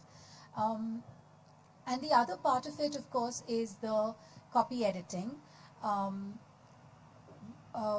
which again has two parts. You know, you look at a book and sometimes you feel that perhaps, you know, if the author were to think about the book just a little bit differently, you know, the structure could be just a little more, it could be a little tighter, perhaps, you know, part 3 should actually be part of part 1 and part 2 should flow after that whole thing. So you have those kinds of discussions, or in fiction you feel that, you know, this character, he's not quite so convincing because you know, there is either like cultural rootedness isn't right, or you know, there is some kind of there's some way in which the plot isn't holding together, or you feel that the ending could be in some sense like stronger. That is one kind of editing. Once the editor and the commissioning editor and the author are happy with the shape of the book, it goes into copy editing. There's typically a copy editing team in a publishing house. but quite often, in context, me and my co-editor Kartika, we tend to copy edit most of our books. But there is typically also a copy editing team in a publishing house. So that is sort of the whole sort of arc of the editorial department. Not the entire arc. I mean, and there's like proofreading, and there's like after that it gets typeset, then it goes into proofreading, then like there are various checks. So there is a whole lot of other stuff that happens, but this is basically what an editor does. Yeah, thank you so much, Ajita. And as I said, so what we are going to have is really a snapshot of the work we do. But I think that was really done so effectively. Thank you so much. So I think now it will make sense for me to move to Kanishka, perhaps, right? So as he's been introduced, he's a literary representative, and he's had a particularly successful run this year. Isn't that right? With the prize list. Yeah, so he's had a couple of interesting years, a couple of very successful years. So what I'd like to ask you is, of course, tell us a little bit about the process, what it is really that a literary agent does. And also, I'd also like to mention here that Kanishka is also a writer. So he's a writer who was a writer first, and then, is that right? Yeah, so this whole idea to start an agency was born out of my own disillusionment at not finding a good enough support system, because I started writing in 2002, and at the time there were no agents, there were no festivals where authors could meet prospective editors, and even like well-known authors in person. There were like one or two Indian agencies, and we did not have the number of publishing houses that we have now. We had like Penguin, Harper, and Rupa. So it was very difficult to get access to publishers, but more importantly, it was difficult to get honest feedback on your books. Yes, I can. So that's one of the reasons why I started Writer's Side. It was started as an assessment service. We were critiquing manuscripts. We were a group of editors who were helping writers hone their books, but we were not agents till 2010, when I discovered Anis Salim, and then I signed him on, and then he's gone on to win also like practically every single prize in India, including the Sahitya Academy Award. One drawback of agenting has been that it has been a big blow to my own writerly ego. So even if I like end up writing good things and I find good publishers, I'm just like so reluctant to publish the books, because of that whole label of being an agent. So wow, that's really interesting. Yeah. So writing led me to agenting, and agenting has like destroyed my writerly egos so far. So that's the story behind how I started the agency. Should I talk about the role of an agent? Yes, I think so. Yeah. So a literary agent acts as a bridge between writers, promising writers, and publishers. We identify good manuscripts, works of literature, both fiction and non-fiction. We edit, hone, develop them, and then we find the right editor, publisher, and the right financial deal for authors. The role of an agent is not restricted to just reading, editing. It's a very business-oriented role. There's lots of negotiation that take place, lots of back and forth contracts, especially if a very promising book or a very major book is involved, and everybody wants to publish it. You have to participate in auctions. You have to get so many different departments of the publishing house involved when a big book is involved, or if like many people want to like publish a book. So we look at contracts. We give advice to authors on the things to look out for in a publishing house, because of our vast experience. Another thing that a agent has to do is to pitch a book to the right editor, because we have 5 or 6 MNCs, multinational publishing houses in India. Many of them have several commissioning editors who are commissioning into different genres. So you have to find the right match for an author, and not just randomly pitch it to your point of contact in a publishing house. You have to be constantly in touch with all the editors and all the publishing houses, ask them what they're looking for, and then find the the right fit of the book for them. So these days, because of the explosion of OTT platforms, Netflix, Amazon, agents are also expected to exploit subsidiary rights to, works of fiction and non-fiction represented by them. So we actively pitch to Netflix, Amazon. We have these audio book companies that have come up in India, Storytel, Audible. So you have to exploit rights and generate income, multiple streams of income for your author in return for a commission. So we work on a commission model. It's like whatever the author gets, all the earnings, including the advance and the future royalties, once that sum of advance has been recovered, we get a percentage of that. So we don't make any money till such time, A, the author gets an offer, and B, the author accepts the offer. I mean, nobody can force an author to accept an offer or work with the publishing house or an editor he or she is not comfortable with.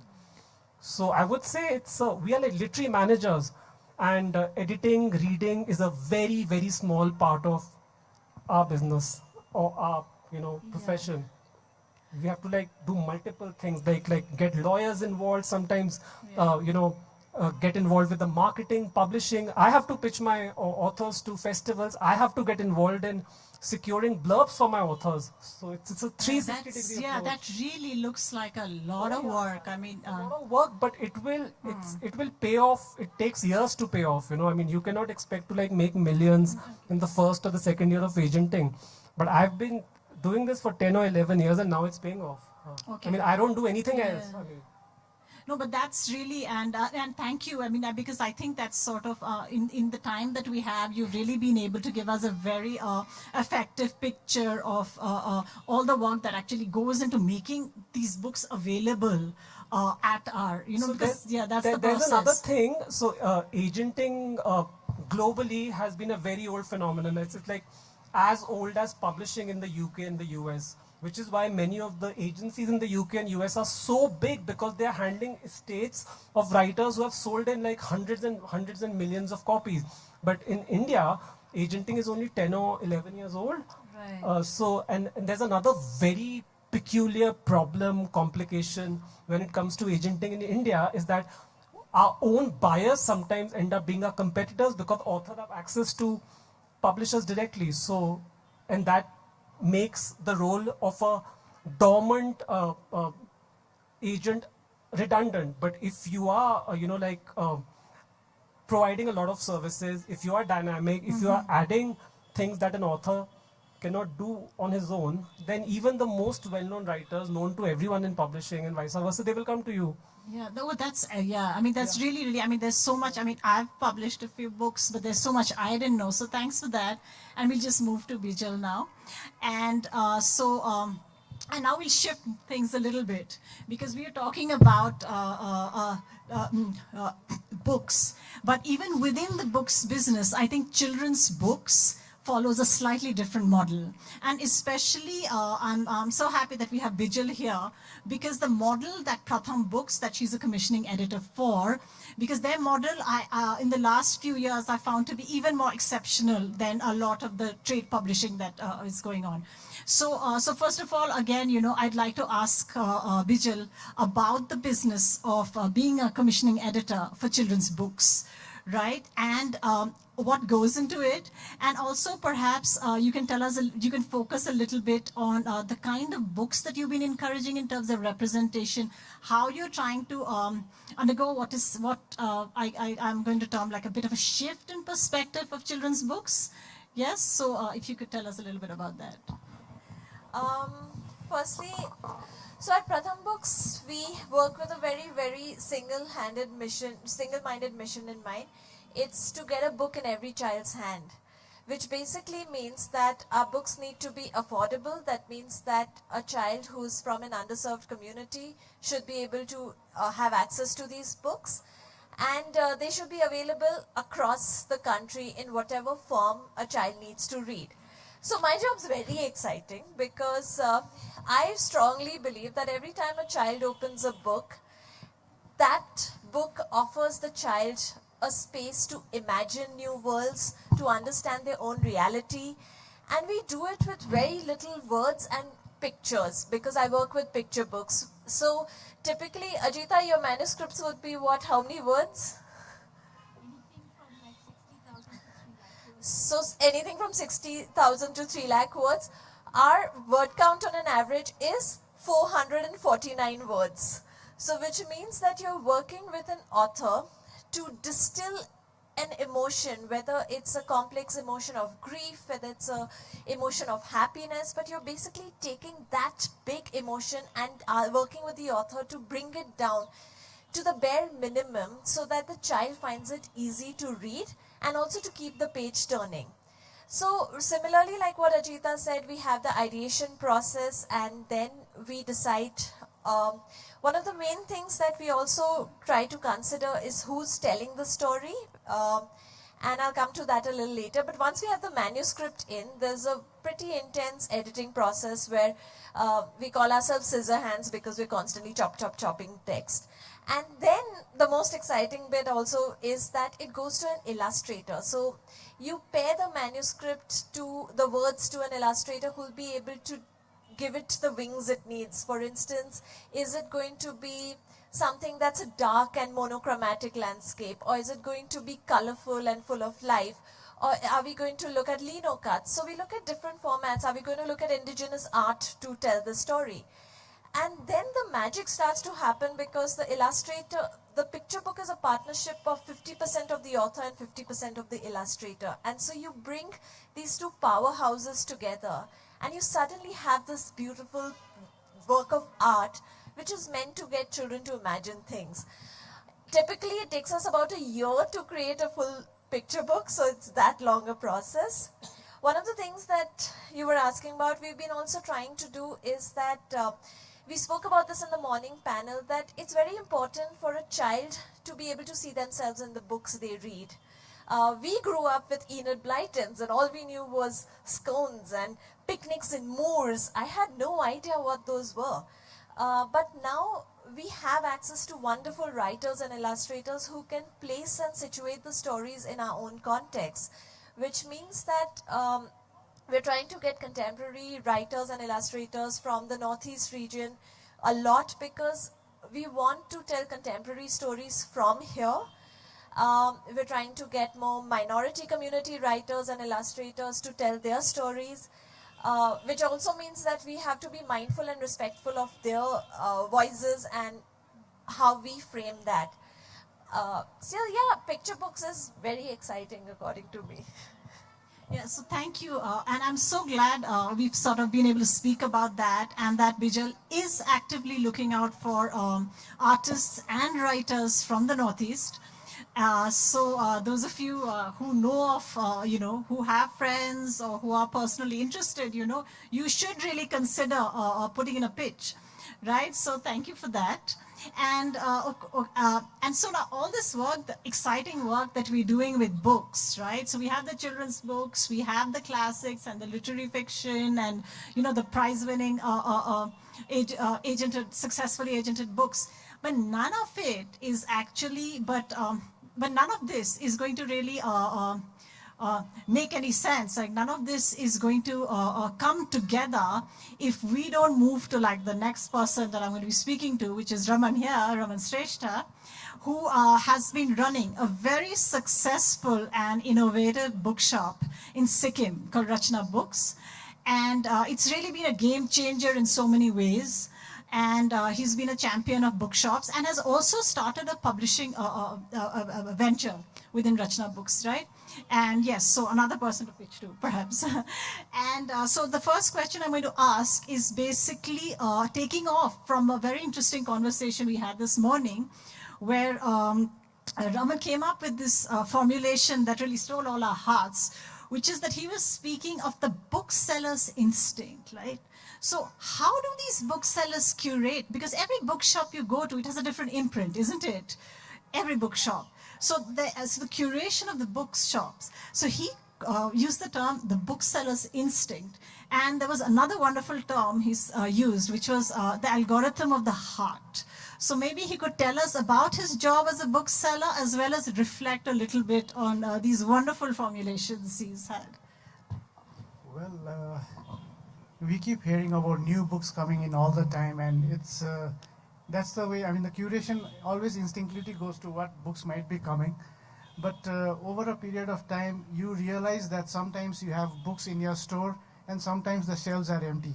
And then again you curate, you based on your experience, it's like, it's not, no mathematical binary figures will tell you what's going on.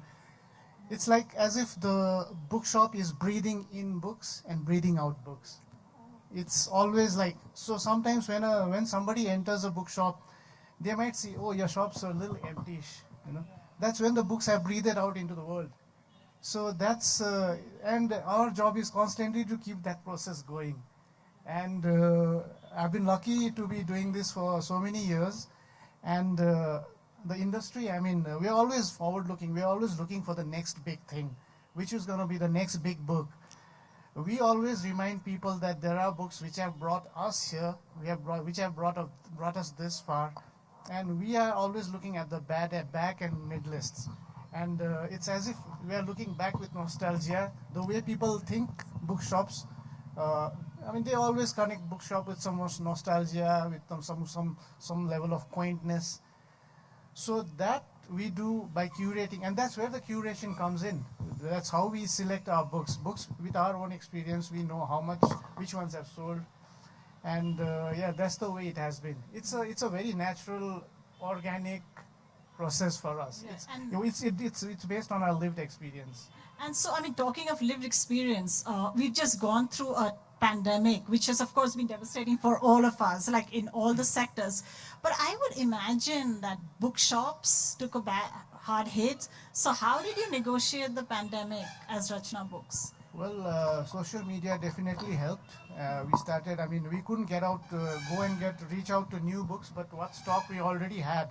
So it was like there was this barrier where people were itching to get their hands on some books, and there we were. So we started communicating. So I was walking wherever I could walk to deliver books. To the containment zones I sometimes? was driving into the heart of containment zones and buildings after buildings with that tape and no soul in sight. There I was going and delivering books, and that's what you do. Yeah. You bring books. So all the process of writing, editing, like you mentioned, the bookshop is the final frontier from where the books, all that work that has gone, the whole industry, all the work that has gone, it jumps into the hands of the reader, and there we are passing that baton on. That's how I see it's like a very romantic way of looking at what I do, but that's the way I look at it, and that's how I enjoy my days every day. Because along with the Excel sheets that you spoke of, you also need the romance. So, yes, you do. Yeah, so thank you for that. Passion runs the game. You don't run a bookshop with numbers. You need to have the passion for it. Yeah, that's fantastic, right? I think that's one thing that unites, like the work that all of you are doing. That at the base of it, there is the passion to get the book out, to sell it, to get the Netflix deal, to have that child take that book, and so on. Right. So, in fact, one of the things that struck me, Ajita, when I was looking at the bios, is that you spoke of context, the imprint that you're looking at. And you spoke about how you are you're looking at politically charged books.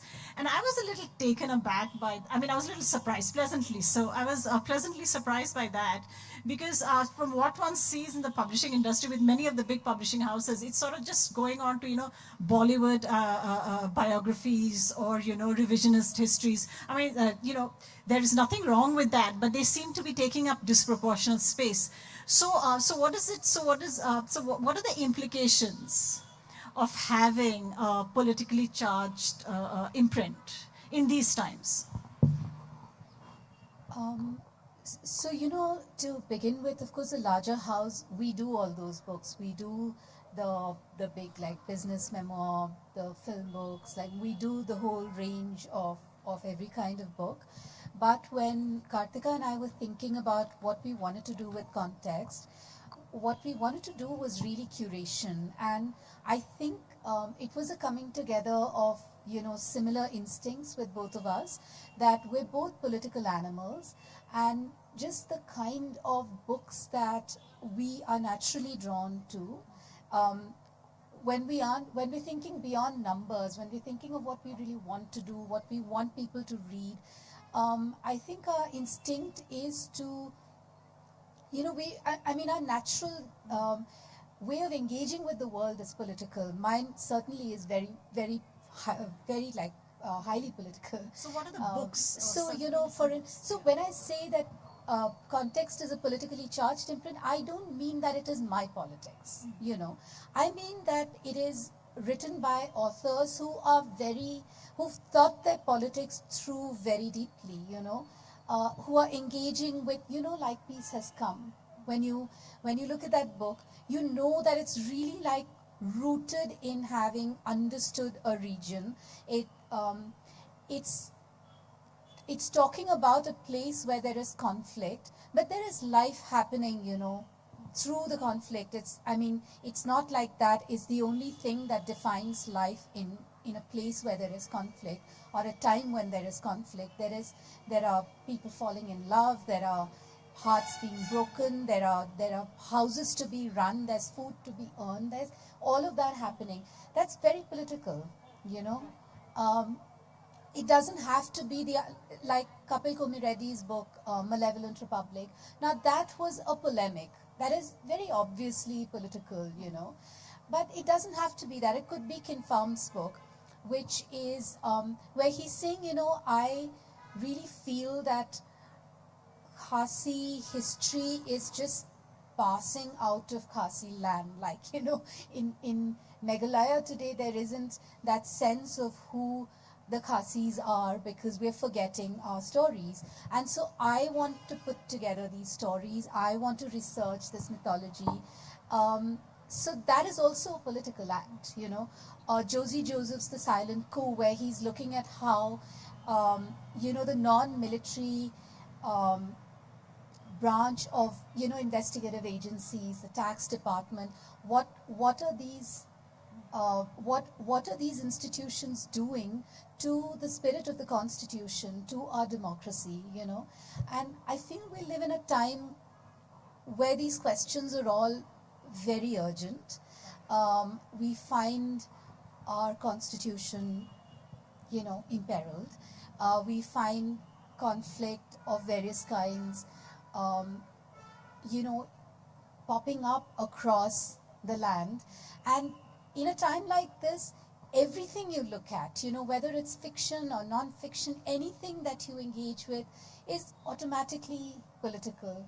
And I think that is how context is political, because we're very engaged with India, we're very engaged with the world, and with the way we're living today. And I think that's how we're political.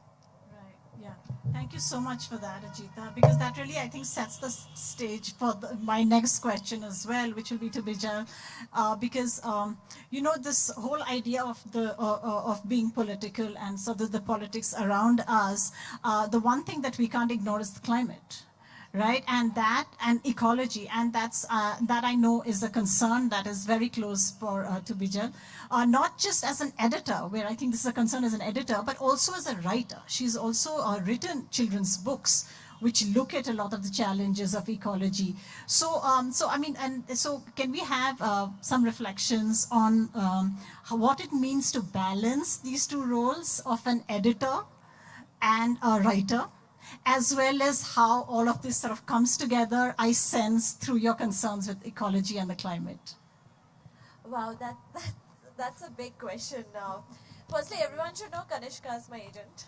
So actually, I think I was his first children's book author, and yeah.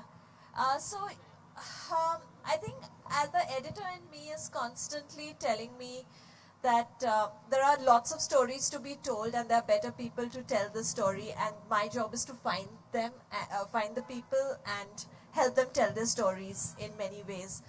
When it comes to climate change, I think I've said this so many times now, but we're at a point in history that we just cannot ignore this. Our children are going to they are turning around and telling us, you are messing with our future, because honestly, we're all old. We've seen a lot of things. We've seen the weather turn.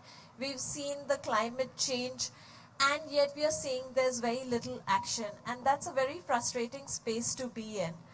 And what literature kind of does for me, especially children's literature, it brings together science with stories, which offers children a space to understand complex topics like climate change. And the fact is that we are the ones who learned science when we were in school. Children are learning science right now. So when you talk to them about the atmosphere, you talk to them about greenhouse gases, you talk to them about mining, you talk to them about all of these things that are happening in this world right now, they understand it because they're learning it. And they're curious as to how is this all changing because they're witnessing it. So I constantly go into classrooms now, and there'll be children who come there because they want to talk about the smog pollution in Delhi and how it has impacted their daily lives. Like one boy came and said, I'm here because, ma'am, my parents took me out of the city because it was so polluted. And I just missed my friends, I missed my home, and is this what it's going to be my future? And it's such an earth-shattering question to be asked by a 12-year-old who's saying that, is this going to be my future? So my stories try to reflect on what children see the climate issue as and how they are the ones who are taking charge and saying, no, we are not going to let this happen to our future, and you adults are responsible. You have to do something. We have homework to do, so you all need to do something. So a lot of my stories are around that.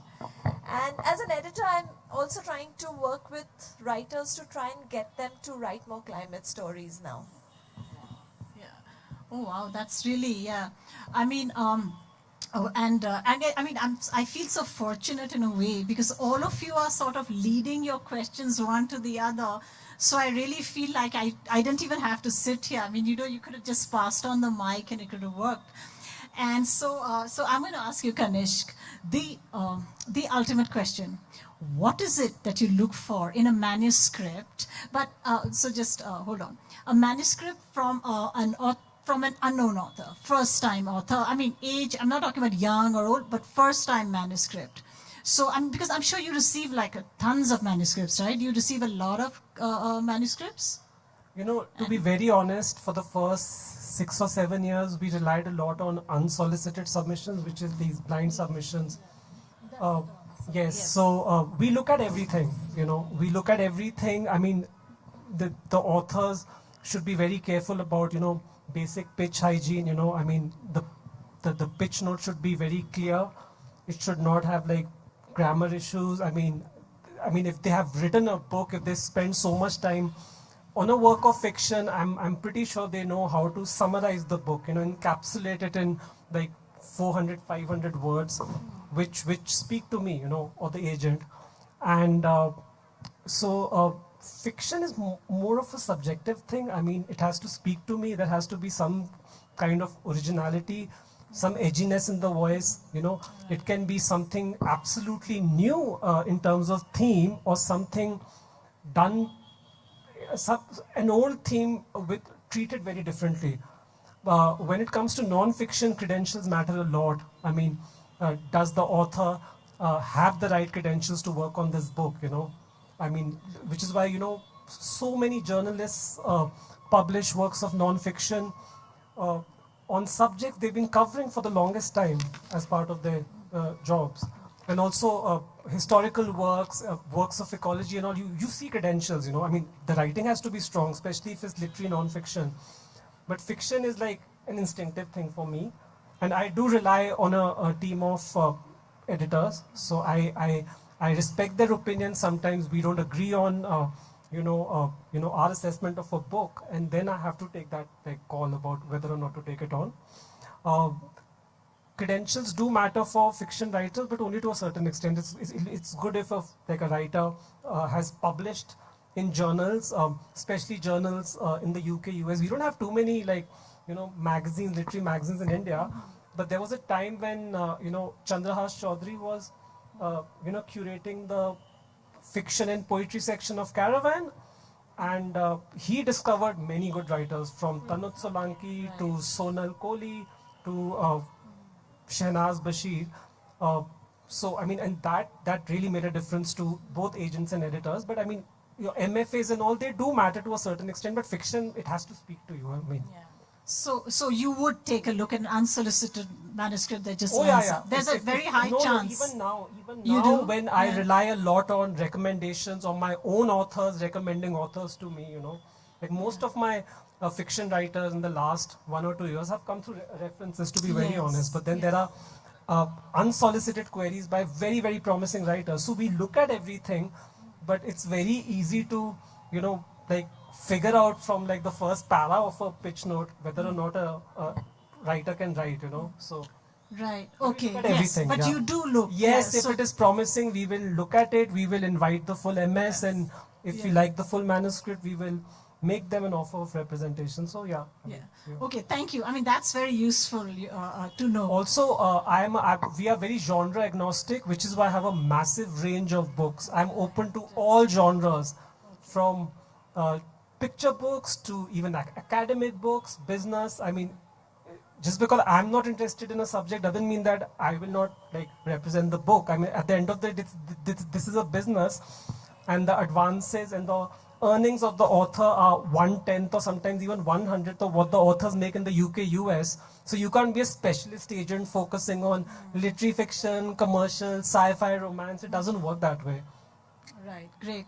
Yes, so, I mean, that's really, really useful because I think we all have these questions, especially for those of us who are sort of jumping across genres and things like that, right? So you really have that, can I send this manuscript in? And I think what you've told us today just lets us know that sometimes I think, because sometimes we feel that everything has to go through networks. And if you're outside, what do you do? But the sense I get from Kanishk's... Oh yeah, we look at all unsolicited yes, submissions. wow, Or sometimes new writers even obsess over their pitches. They keep tweaking their pitch notes. They keep like Googling, and going on these writers groups and like try tweaking their pitch notes. So they should not even be that obsessive about like their query letters or pitches. Okay, right. But we look at everything. Right. Okay, so that's really great. Yeah, thanks. So again, moving back to, and this is a question that I think, unfortunately, Raman has probably answered many times, but I think it's just, but now that I see the seats filling up, I'm tempted to ask it yet again, which is that, are the youth reading at all? They have smartphones, they have social media. Do they go to bookshops? Yes, the youth are going to the bookshops and they are asking for the most challenging books, and that's what makes me and my job, it makes me feel so gratifying that at seeing what I'm doing. Sometimes you pick a book which you see in the list, you bring it, and you just leave it on the table, and sure enough, they'll pick it, they'll buy it. A lot of people have forgotten to read, and they have been distracted by the gadgets. That is there, no doubt, but there are also this whole generation of youngsters, kids, and look at the diverse range of children's books that are coming out now. And it makes me so exciting it makes me so excited to open up the bundles myself to see each book. I mean, the excuse is to dust it, but to look inside. What art is there? What kind of theme does it have?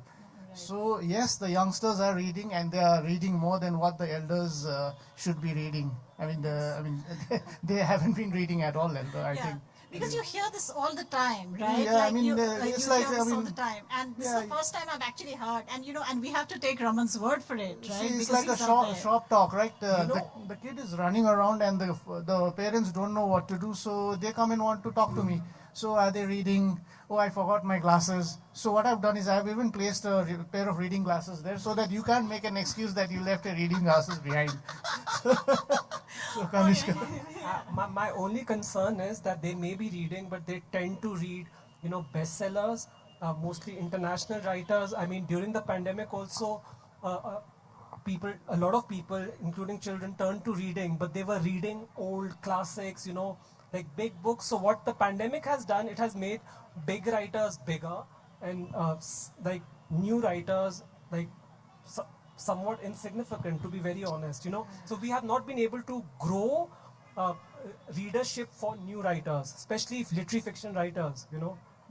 Because they used to sell 2,000, 3,000 copies even in 2000, and now 21 years down the line, despite all these fancy prizes and lit fests and whatnot, they are still selling the same numbers. So the readership That's right, but growing, there's also it's growing. It's not growing in the right way. no, it all depends on where they are buying. If they are coming to me, I mean, I have a very simple filter in place. If it's popular fiction, there's a filter. If it's much talked about, and if there are certain writers whom I don't want to name, but if it comes from that house or from those writers, I mean, right now curation has become such a thing in a bookshop that it's once you know what you want to keep out, the books that come in are all brilliant, and that's how I curate. I'm talking about readership in general, because even during pandemic, the indie bookstores such as Rachna have done very well. Yeah, you know, because, I mean, you have a yeah. USP, all of you, like whether it's Rachna or whether it's bookshop in Jorbag or whether it's so basically, so what Champaka. Look at the kind of things yeah. Champaka is doing. Yeah. So the sense, I mean, I think the sense I get of what you're saying is that where you have a strong bookshop, then all kinds of odds and ends like literary fiction and science fiction and other books like that are still selling. But where you are only left perhaps to online, is that what it is? Where online about sales? the sales of books in general. In general. Yeah. Okay, so somewhere, so where you have a dedicated bookshop, perhaps people are still getting the support needed to reach out to all kinds of books, yeah? But somewhere it's not showing up in the larger picture. I hate the larger picture. In the overall Yes. sales, he might It's be not showing, selling yeah. like lots of works of literary fiction, but if you see the overall sales of a Yes. work of literary fiction, especially by new writers, even writers who won like major awards, Indian or South Asian awards, it doesn't reflect. Yes. I mean, that, See, these that changes, well. I think it should happen. Like I say, I mean, every neighborhood, every lane should have a library, right? So, Yes. I mean, these little changes have to happen from these bookstores. And I think with the founding of that Independent Bookshops Association, we also find a lot of support and thing from each other. I think, but what you're saying is right. The reading has grown. It's still vast, and grown. there's Yes. only so much one can cover as a bookstore. Yes, also, we made in the earlier panel today, we actually opened this out also because we are in this beautiful environment here. And many of us aren't, even those of us who've come from northeastern cities, we no longer have this kind of space. And so what I'm saying, and so one of the things we spoke about was that it's like bookshops, playgrounds, the parks, all of this, I think maybe it's a part of a particular ecology that we aspire to, and that in some places the pandemic has sort of like put even more stress. I mean, I think there's more stress on that. So you have the larger picture. So you have small islands where the books are selling, and we have a readership, and perhaps it's not being reflected in the larger picture. Yeah. The sales have not gone up that much, and that dates back to like pre-COVID times also. And this whole obsession with following Booker winners, Pulitzer winners. So I mean, if a book wins the Booker Prize, it will be Amazon top 50 like for weeks. Not just the Booker Prize, but the International Man Booker Prize, which is given to translations. But if a book wins a major Indian prize, it will not be even in the top 5,000. So it's just that we need to find the right influencers, and nobody knows what the secret sauce is right now. So what is it about children's books? Have you found a secret source of making sure books sell? Because he talks about all these packages of lovely children's books coming in. So what would you say? So actually, I wanted to say something additionally to what we were talking about books and the publishing in the pandemic. We had a slightly different story at Pratham Books. So as the lockdown started, our warehouse shut. We could no longer ship out books, which meant we were not making many sales. But we have this online open source platform where we have thousands of stories up there in multiple indigenous, local, international languages. And I want to tell you that it was something quite to just watch, because all of us were at home at our laptops and we were just tracking. And across the world, people started turning to our platform in ways that we never imagined.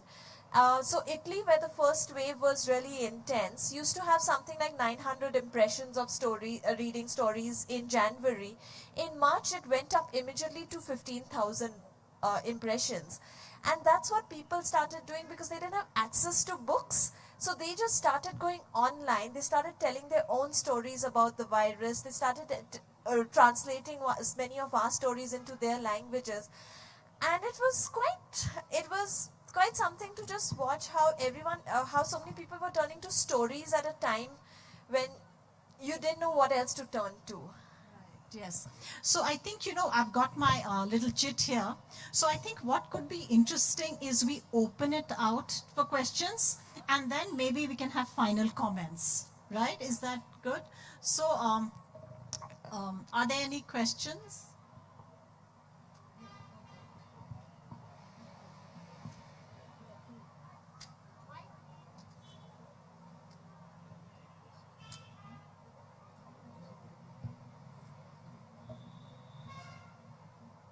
Can I go first? I think there's one more. Hello. More than question, I have like a suggestion to Ajita, Bejal, the children's writer. So I really resonated with your concept about children's book because I myself am a folk artist, and when you said you have a certain connection with the environment, it resonated more with me. So I would like to share an idea that, in Meghalaya, we have folk stories and folklores, and they have a certain connection with nature. I think you could consider the idea of, a children's folklore. You can take it from like Kasi or Aceh. Like, would you consider it? Meet me after the panel with your portfolio. Thank you.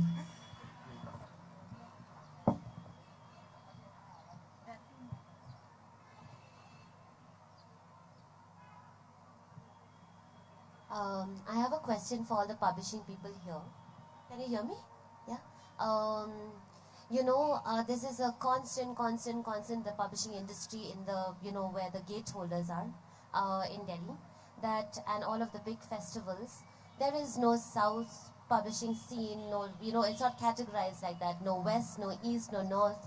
And yet there is constantly Northeast writing as if we're some generic hold.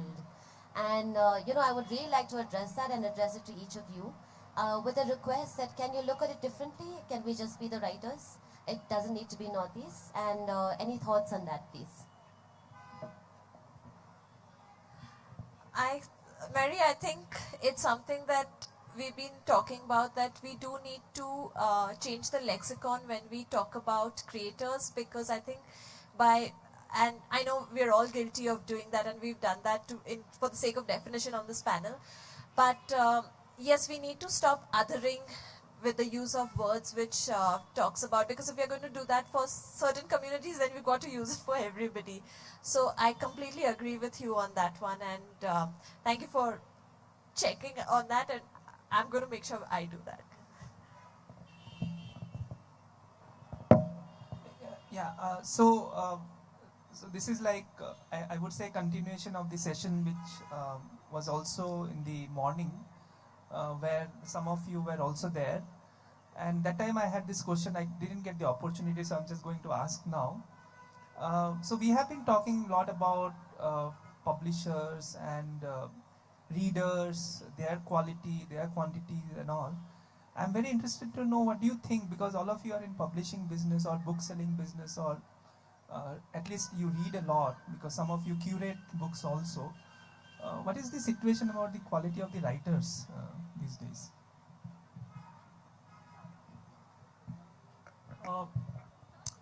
Lots and lots of good writers writing in many different new surprising genres, and we have very good writers writing science fiction, writing horror, historical, experimental poetry. So I mean, lots of good writing happening. The problem is how do we sell them to the readers? That's the major problem. But we do have some many promising books, and I personally feel that a lot of authors Indian authors who should be published in the UK, US, who should be winning prizes, acclaim in the UK, US, Indian and South Asian, because I represent authors from Pakistan, Bangladesh. They don't get much attention. So I think lots and lots of exciting stuff happening. But it's not necessarily translating into sales. Not just sales, but even like buzz. Like well, as a bookseller, it's always difficult to make that call about when you see a new book. But there is a lot of new writings happening, and it's just that we get bombarded with the same information about one famous author so many times that it gets it drowns in that noise, you know. And we have to stay sharp all the time just to see what the premise of the book is. I mean, it's all about, again, going back to blurbs. All we do depend a lot on our gut instinct. When I hold a book in my hand, when I go to the publishers' warehouses, it's like I go to the. It's all you have is that book cover, how it feels in your hand. Would you like to read it? If yes, that's my book. I'll pick it up. You know, so curation works that way too. But new writers, a lot of new writings are happening, and it's surprising that sometimes I discover it once it reaches my bookstore, and then you begin to push it. But yeah, the world is not fair, I guess.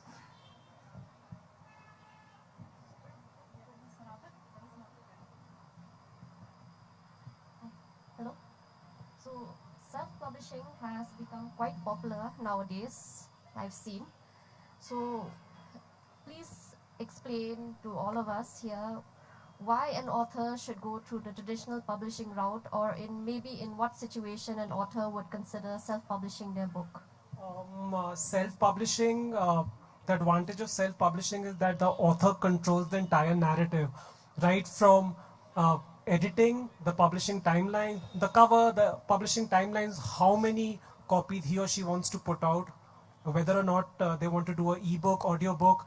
The biggest disadvantage of self-publishing is lack of credibility. Self-published books will not be taken seriously by the media. They will not be eligible for most of the prizes. I would say if a work of fiction or non-fiction is deeply personal, and if it doesn't have a wider resonance, go ahead and self-publish. Do not even pitch it to publishers. So there are two ways to self-publish. One is to go to self-publishing firms in India, such as Notion Press, and there are some other presses also, or to publish like a Kindle, which and in that case there will be no print edition. But self-publishing is problematic, but sometimes it's the only way out. There are several major publishing houses in India that have a customized publishing division, so you have to pay them to cover the cost, sometimes even over and above that, and then they publish your book under their regular imprint. So it will not seem as a self-published project, but in that case the costs are really, really high, because they are effectively offering you their brand without believing in the book or without even seeing sales potential in the book. I think the thing that distinguishes publishing and self-publishing is that when a house puts its weight behind a book, you have a dedicated sort of publicity team. You have someone you can reach out to who's a real person, and you can say that, you know, what are you doing? Like, I haven't seen any reviews come out. Typically, publications tend to look at books that come from publishers, and we inundate them with books because there's so many of us, and you know, we're publishing so much that typically journalists like barely have time to even look at what we send them. So I think the biggest difference is publicity and distribution. Credibility, sure, yeah. Editing, I mean, you can hire a freelance editor. I mean, those things are there in self-publishing.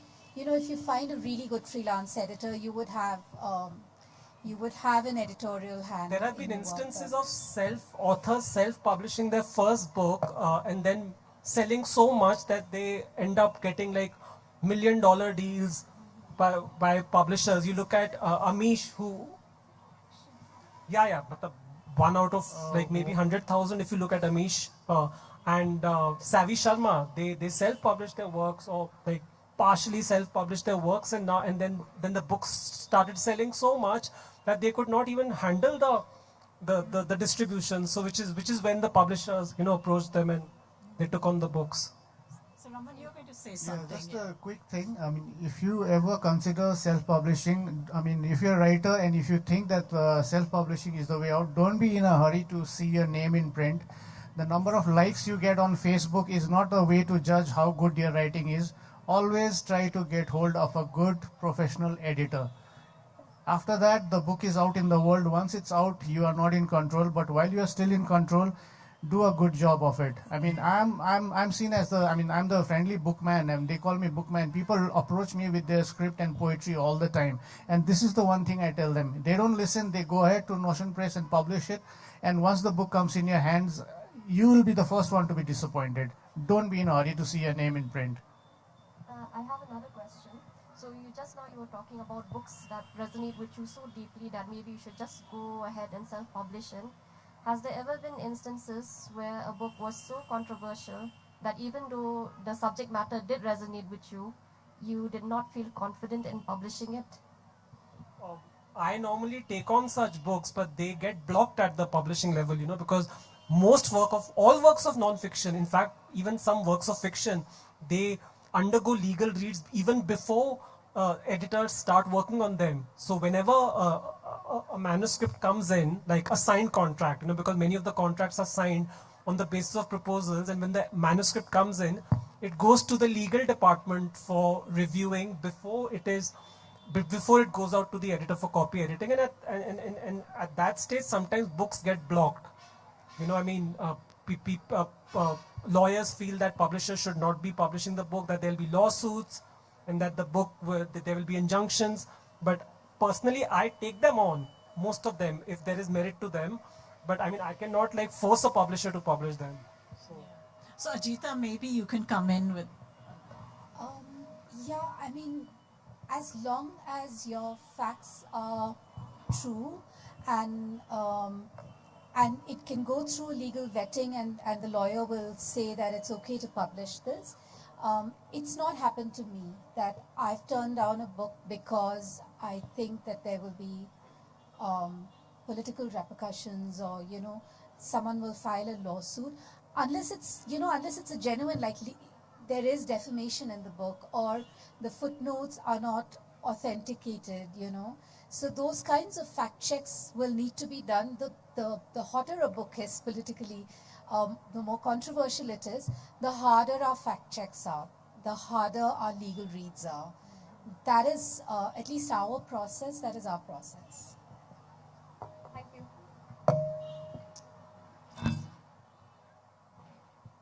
Yeah, we're done for. Yeah. One more question. Yeah, that's great.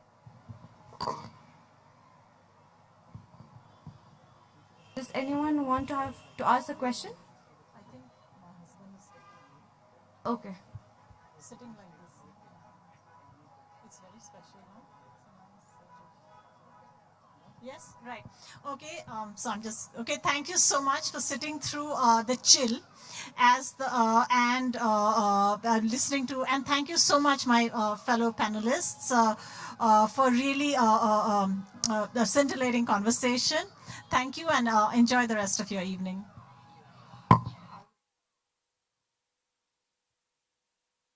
Thank you, panelists, for this insightful look into the world of publishing. We're going to move on to the next session, but before that, I would just like to remind everyone here on COVID protocol. Please maintain social distance. Please wear your mask. Please use the sanitization stations. Please report to the nearest crew member if you have any symptoms.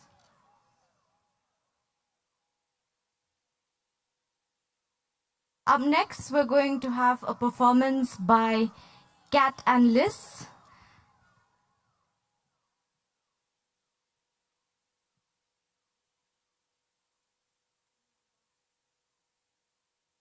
Please stay on and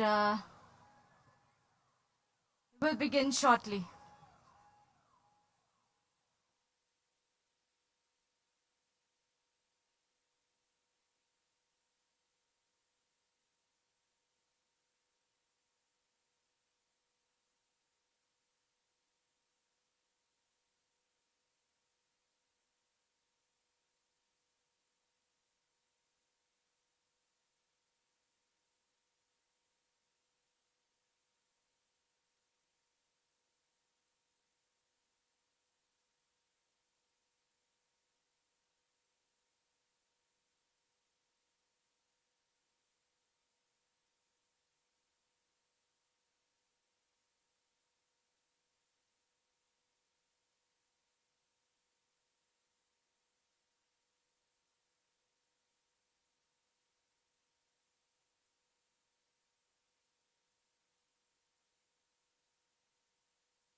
Ladies and gentlemen, we're going to have a performance by Cat Liz.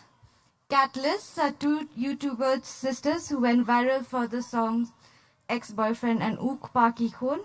They are known as DIYers, singer-songwriters for their unique music videos dressed in their own DIY outfits. Please give a round of applause for Cat Liz, who's going to perform their first debut single.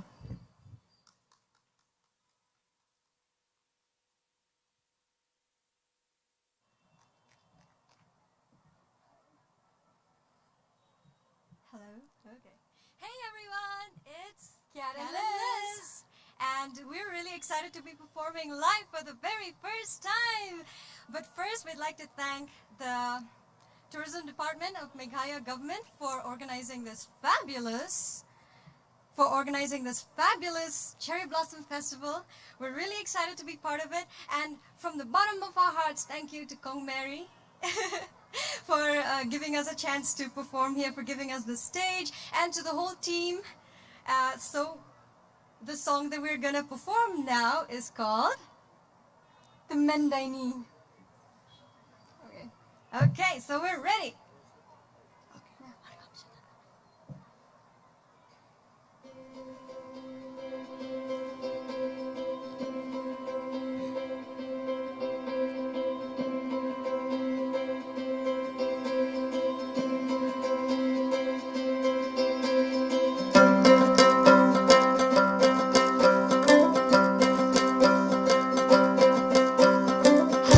những video hấp dẫn.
Thank you, Kat and Liz. That was really, really refreshing.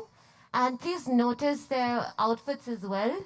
That first song was called Kote Men Daini. What does that translate to into English? Anybody will help you with that English translation of that?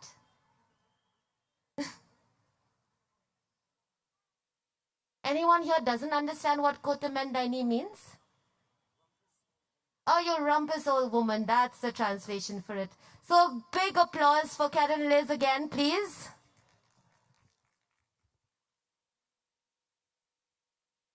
Next up, what we have in this whole session, which is we're looking at fashion and trying to see how it could be fashion with meaning. These creations are by a very, very special woman who is sitting in Garo Hills in Tura. Her name is Crispel Sangma. And these are her creations. Can we have that presentation, please, Ashish? So this is where Crispel sits. This is a view from her home. Next slide, please. This is all a view of her home, from her home. This is where she works. This is Crispel. She's 72 years old at the moment. So what she's been doing for over 15 years now is to take old calendars, which her church members helps her to collect, and also boxes that, the boxes that store whiskey. And she sits and cuts this paper, she rolls it on wire, and these are the creations that she creates. They're all wearable, they're usable. You can see a whole lot of her creations on stage. And behind you see shots of her process. That's how Crispel, it's really, really fine work. It's really just amazing that she's been doing this for so long. And, a lot of her creations have shown on the fashion ramp. But also that a lot of her, the people who have sustained her business is actually from her local community. So she keeps her price point really low as well. So it's affordable for many, many people. That is how intense the work is. She just sits on the floor of her bedroom and creates this. Next one, please. I wish that she could have been here with us here today, but she felt that she couldn't travel. Her granddaughter brought these to us yesterday, but couldn't stay to present. But that's a bit of a visual of Crispel.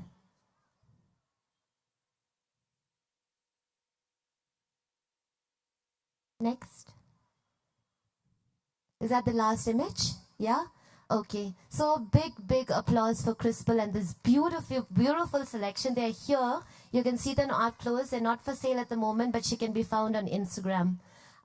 Next up, we'll invite the panelists. I think Parismita is here from Voice. She writes for Voice of Fashion, and she'll be having a conversation with a very, very loved dear, fashion designer in Shillong, Iba Malai, who owns the label Kinehu, which works primarily only with Rindia and with Kat and Liz. Please let me welcome you on stage. I'll let you make the introductions, Nita.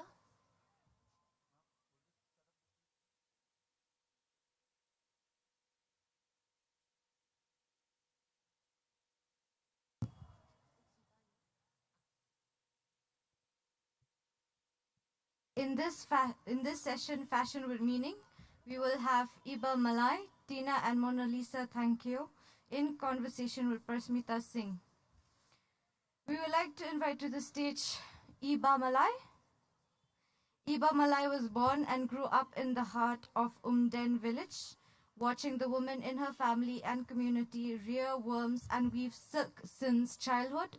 She ventured into the city in her late teens and later outside the state for further studies. After completing business studies and a stint in the corporate sector, she quickly realized her calling was elsewhere and began reflecting and exploring other options. She then decided to study fashion designing. It was during this time, while she was based in Bangalore, that she felt drawn to starting her own brand and started experimenting with a line fashion from South Indian silk. Before it hit her that the material she knew best was the silk she saw spun and woven since childhood. Kini Ho, meaning this is it, obviously, in Bhoi language, was thus born in 2017. Kini Ho by Iba Malai has Rindia, Eri silk, at the center of each creation. The silk is produced from start to finish in Riboy district, one of the main regions in Meghalaya where Eri culture and handloom weaving has a long tradition and is part of the cultural fabric of the community of Umden village, where women have been practicing the craft over generation, mostly for personal use and a small niche market. Again, no need for an introduction for Catalyst. Catalyst are two YouTuber sisters who went viral for their songs. As you can see, Ex-Boyfriend and Ukpaki Khon. They are known as DIYers, singer-songwriters for the unique music videos, dressed in their own DIY outfits. And finally, we have Parsmita Singh, the person who will be moderating this conversation. Parsmita Singh is a writer and artist. She has written and illustrated the graphic novels The Hotel at the End of the World and Mara, the Clay Cows. Her other publications include Centerpiece, New Writing and Art from Northeast India, and a collection of stories, Peace Has Come. She writes an illustrated column on the confluence of art, culture, folklore, and fashion for The Voice of Fashion. She also works in a community education with the NGO Pratham in Assam. I hand over the mic to Parsmita.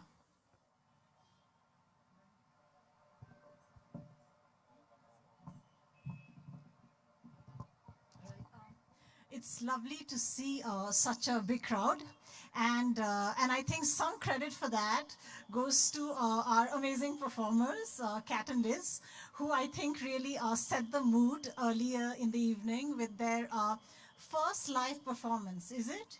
Yeah, it's your first. Our very first live Yeah, performance. so we are very, very privileged to, I think, be here for their first live performance. And I'd like to welcome both Eva Malai, who's here, and Kat and Liz. And I feel really fortunate to be able to do this because I think I have learned so much from my conversations with Eva and her work and the very important work she does, and from Kat and Liz, right? And I really hope that we'll be able to share a little bit of that with our audience today, right? So I'm sure you're a little tired, so I'll begin with Eva, right? So you can relax and do your breathing, because that was a very involved performance. Yeah, So we had fun. Yeah, you did? Oh, that's great. So you can just relax while I'll just begin the conversation with Eva. So maybe we'll do a question or two and then move, because, so maybe we'll do about 2 questions and Sure. then move to Kat and Liz, right? So, right. So I've been very, like I mentioned, I've been fortunate to have had a chance to look at some of Iba's work and to be able to follow a little bit of her journey, and it's been a very inspiring one. So, so I'm just going to repeat some of your bio. I'm sure most people here already know your work and your label, but I'm just going to repeat some of that, right? So, so first you have a diploma in fashion design, and then you've had your label Kiniho, which is more of a Pret line for about 5 years, Yes. right? Yes. And you work from your Shillong studio here. And the last year, and you know, the last year has been very momentous for you because you've also launched, she's also launched her eponymous label, Iba Malai, Yes. with the Cocoon collection, right? I think with both, I think most of your work now is centered around the Rindia silk. Yes. Right? So my first question, you know, so the first thing I wanted to ask you was, first, just a little bit for our audience, right? I mean, most of the clothes most of us are wearing here are now factory produced. Yes. And have probably come from a chain of production, you know. So many of us have ordered them online, or you know, they've been in factories. They may have come from faraway factories in Bangladesh or Laos, or Ludhiana or somewhere, right? So, I mentioned this because this is where Iba's work is so significant and so rich today. Because my first question to her will be about the fact that, her work. So when she produces a garment, she actually, she produces a garment right from the stage of the thread, from the cocoon stage, from extracting the thread right up till letting a customer wear the garment, right? So she literally produces all of that and using, I think, much less energy than all this other clothes that, we are wearing now, right? That comes to the factory production. So can you tell us a little bit about what your process is, what it means as a designer to do this kind of work, to take a textile from the thread right up to a garment? Over to you. Thank you, Parismita. Well, for those of you who don't know me, I'm Iba Malai, and I work with my community weavers in Umden, Ribhoi district. I closely work with them since the time I wanted to start my own sustainable line.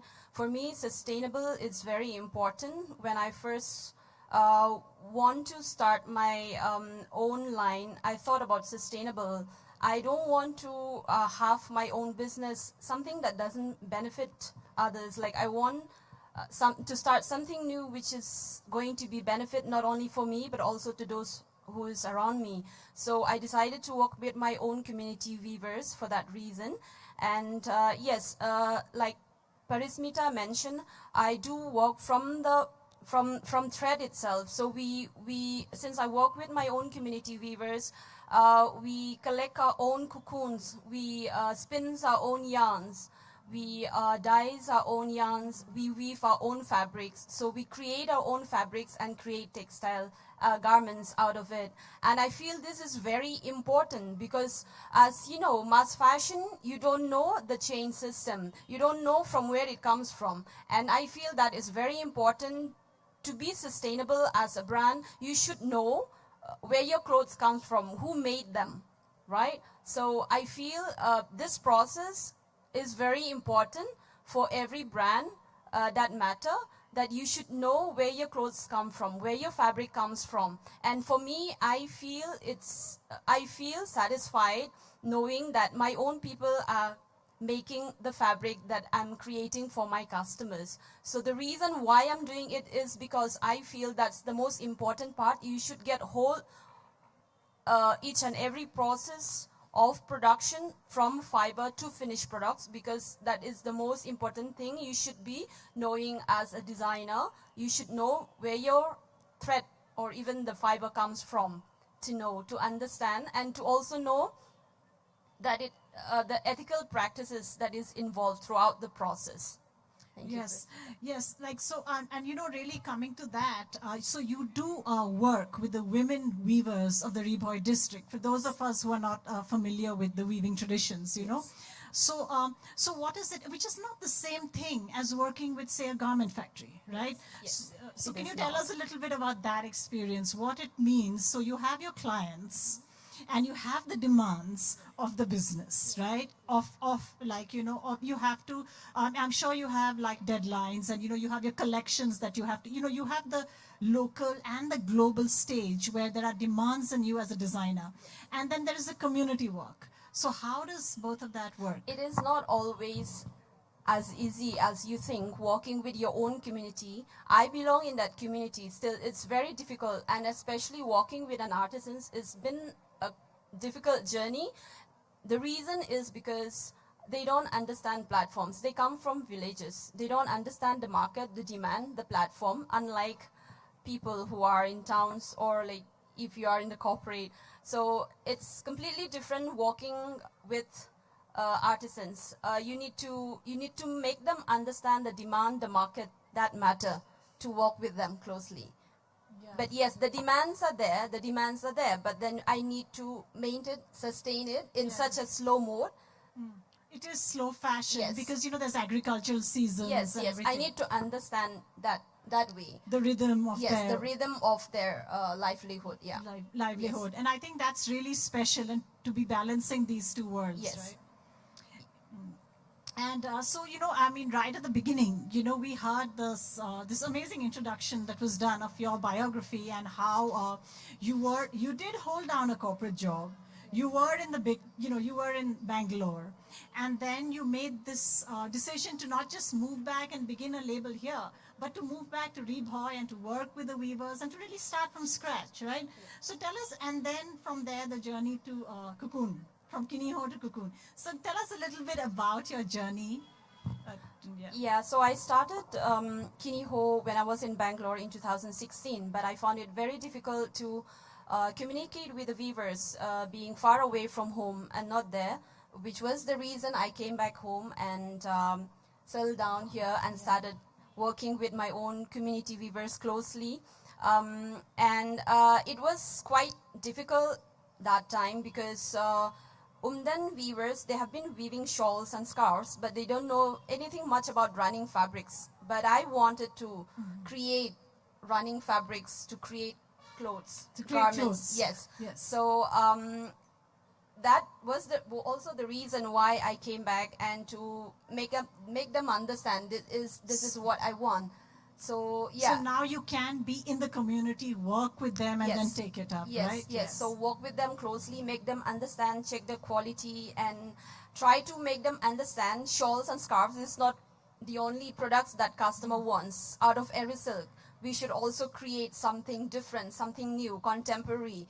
We talk about Rindia, which is our heritage fabrics. And what we know about Rindia, and most people in Shillong may only know about Thoriao and Thoba, which are the traditional pattern of Khasi. But then that's not the only thing that we can create out of Rindia. We can create many other things. So I have to make them understand. Yes. Yeah? Yes, and of course, I'm going to use this moment to pitch your boutique.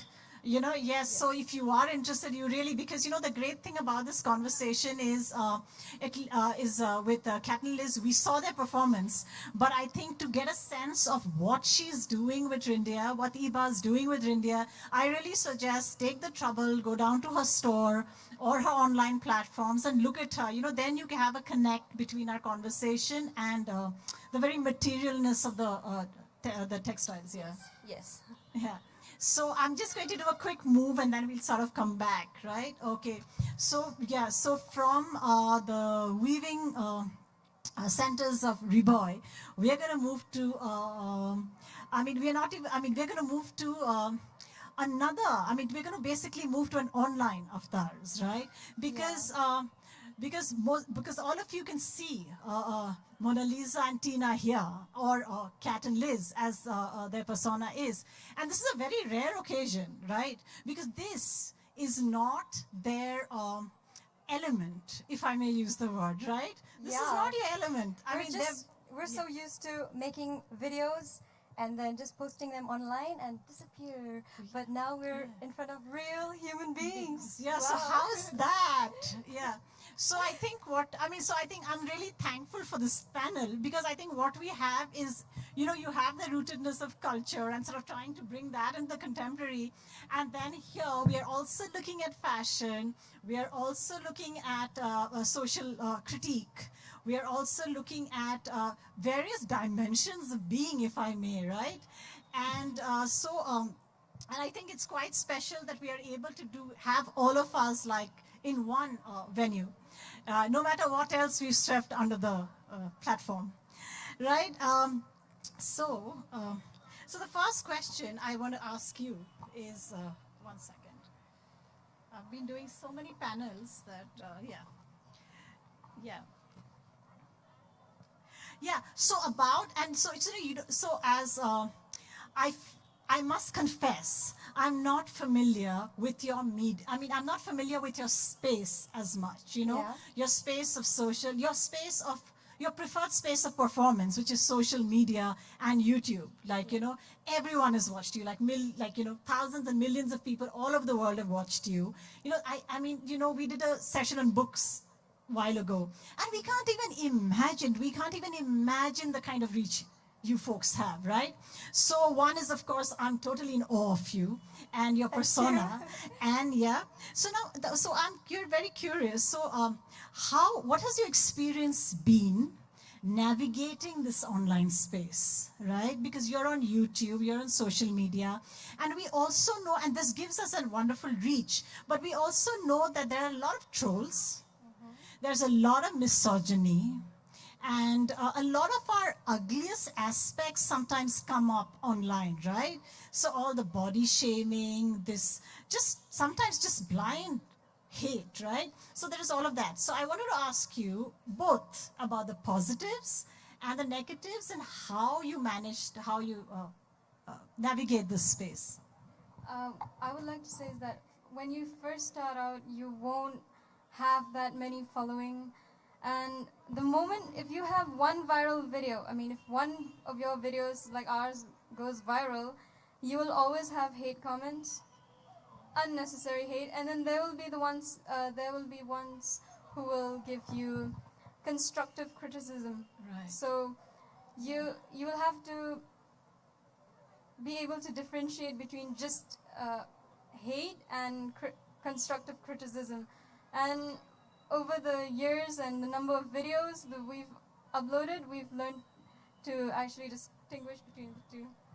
And I'd also like to add that even though we do receive a few negative comments, but we don't pay attention to that. What we have noticed is that there are a lot of people who are still showing a lot of support, especially girls supporting girls.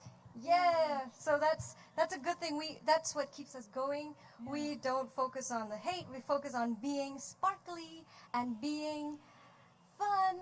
So we don't care about the hate. I think that's like a life lesson for everyone. You know, I think we can all do with a little more sparkliness. I wish I had had time to steal some of that for my fairly lusterless hair. Yes. So, of course, my next question will be about the hair, right? So, I mean, this is, and especially online and or with really great lights, this is such great effect, right? These little, so, I'm not even sure. I mean, I'm sure many of you follow them on YouTube and you know they're DIYers. So, you know that all of it this is repurposed, right? A lot of it is plastic bags cut up and all kinds of fun things like that. Yeah, right? this outfit of ours was. I'll show it again. Yeah, please. This was made of trash bags. So these are trash bags, neatly. This is like so neatly snipped and shaped into this really beautiful garment, right? And this is it's a kimono inspired robe that we made out of jan tammo. Right. Yes, that's wonderful. And so how did you, I've been watching your videos and you really innovate with fashion, right? So there's all this fashion and the satire. I'm not downplaying the satire, we'll arrive at that. But so all this, all this innovative fashion, including a very instructive and a fun how to do video on newspaper bralettes. Right? Yeah, so I mean, there's just so much fun with clothes, so much, especially as women and women in traditional societies, women who are, where we are all, literally, like we are all sort of traversing so many worlds just in what the clothes 3 or 4 of us are wearing here, right? Yeah. This is Iba, aren't you wearing those pants that you made? Yes. That is so cool. Yes, I should have mentioned that. Yes. So elegant. Thank you. Nice. Very nice. Yeah.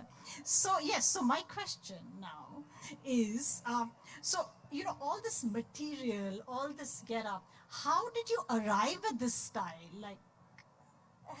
Well, we've always been into arts and crafts. So with every project, we wanted it to be bigger and bigger and better. So when it came to the point, I think our first DIY dress that we made was the plastic dress. Yeah, the princess dress. A princess dress? What was it made out of, just for our audience sake? It was made out of plastic bags, yellow plastic bags that were collected in our house for months. 2 years, okay, 2 years. Yeah. According to my sister. Yellow plastic bags for 2 years. That's dedication now. And then you got a dress together. But why? I mean, but why do you need to dress up in these like sparkly? But because you're singing satire, you're singing these songs. But why do you need to dress up? Well, because girls just want to have fun, and girls just want to look good and look fabulous. And one thing that was kind of like an obstacle was that we couldn't really afford all the high fashion items. So we thought, you know what? Why don't we make our own fashion? So we did it. Yeah, no, because it does. You know, because I think if we didn't tell you, and especially because of your medium, right? It is I mean, you know, it is YouTube, it is the camera, it is all about, you know, the mask almost. No, it's like, yeah, this is really. And also we spoke, you know, the other day we spoke a little bit about the persona, you know. This is actually, I'm sorry, I made a mistake and I addressed them at one point, I think, with your real names. Real names. And though actually, We don't know now that. that they're in persona, even though, now that they're in persona, I should actually just address them as like Cats and Liz, right? It's Cat and Liz. Yeah, because that's the other thing that their work is doing, which I think is a very smart thing, which is that they've just created this complete persona, right? From the dress to the makeup to the satire, all of that, right? And this is our real hair. And it's quite nice that they're recycling the plastic instead of, like, you know, throwing them.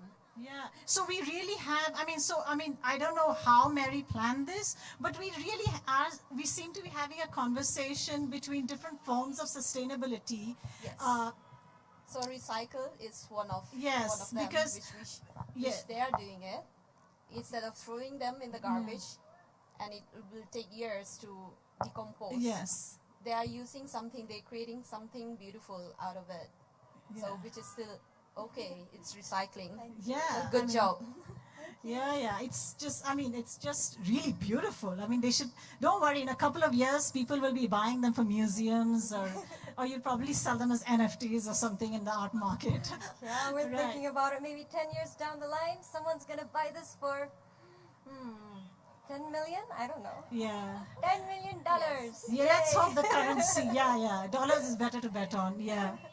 Also, unfortunately, I don't understand Kasi, right? So, can you? But I really enjoyed, as most of us did. I really enjoyed your performance, right?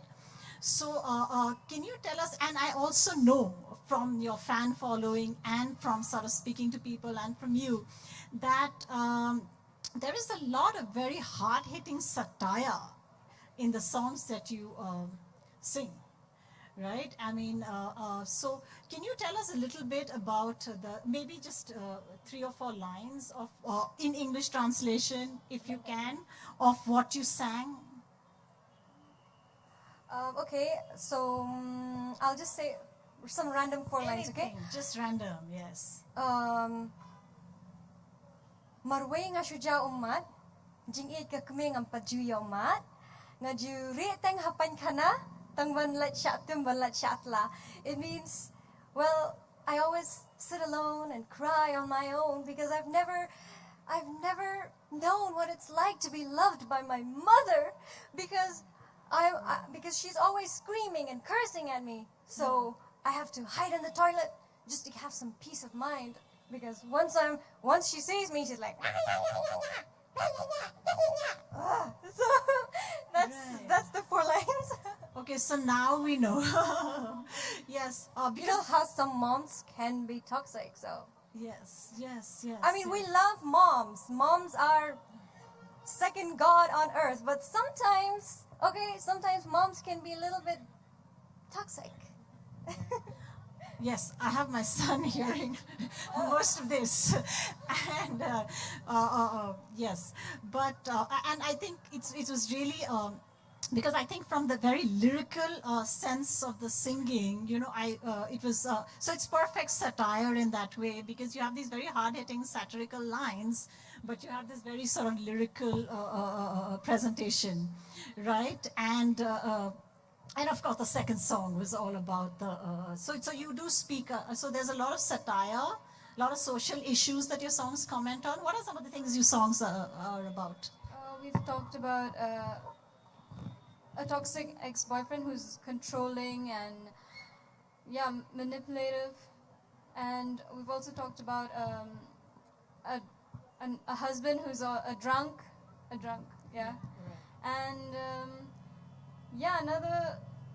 I'm just gonna give you a little about our next song. It's an unreleased song. We talk about leaving a boyfriend who cheated on us. Right. Yeah. So that's some of the things that we have written about. And then there's this one, the Mendaini, toxic mother. Yeah. Great. So that's. So I'm really looking forward to your next song. Yeah. So maybe so we'll maybe come back to Iba again, and it's really interesting, right? Yes, Just because yes. these are, it feels like two different worlds, but I think we are all coexisting in some sense, right? And so can you tell us, so again, to go back to Iba, can you tell us, so one of the things that we've been speaking about was how Iba's had a very successful, 10 minutes. Oh, wow. Iba's had a very successful line in Kiniho, right? But she's also, this year, she's also come up with her Cocoon collection.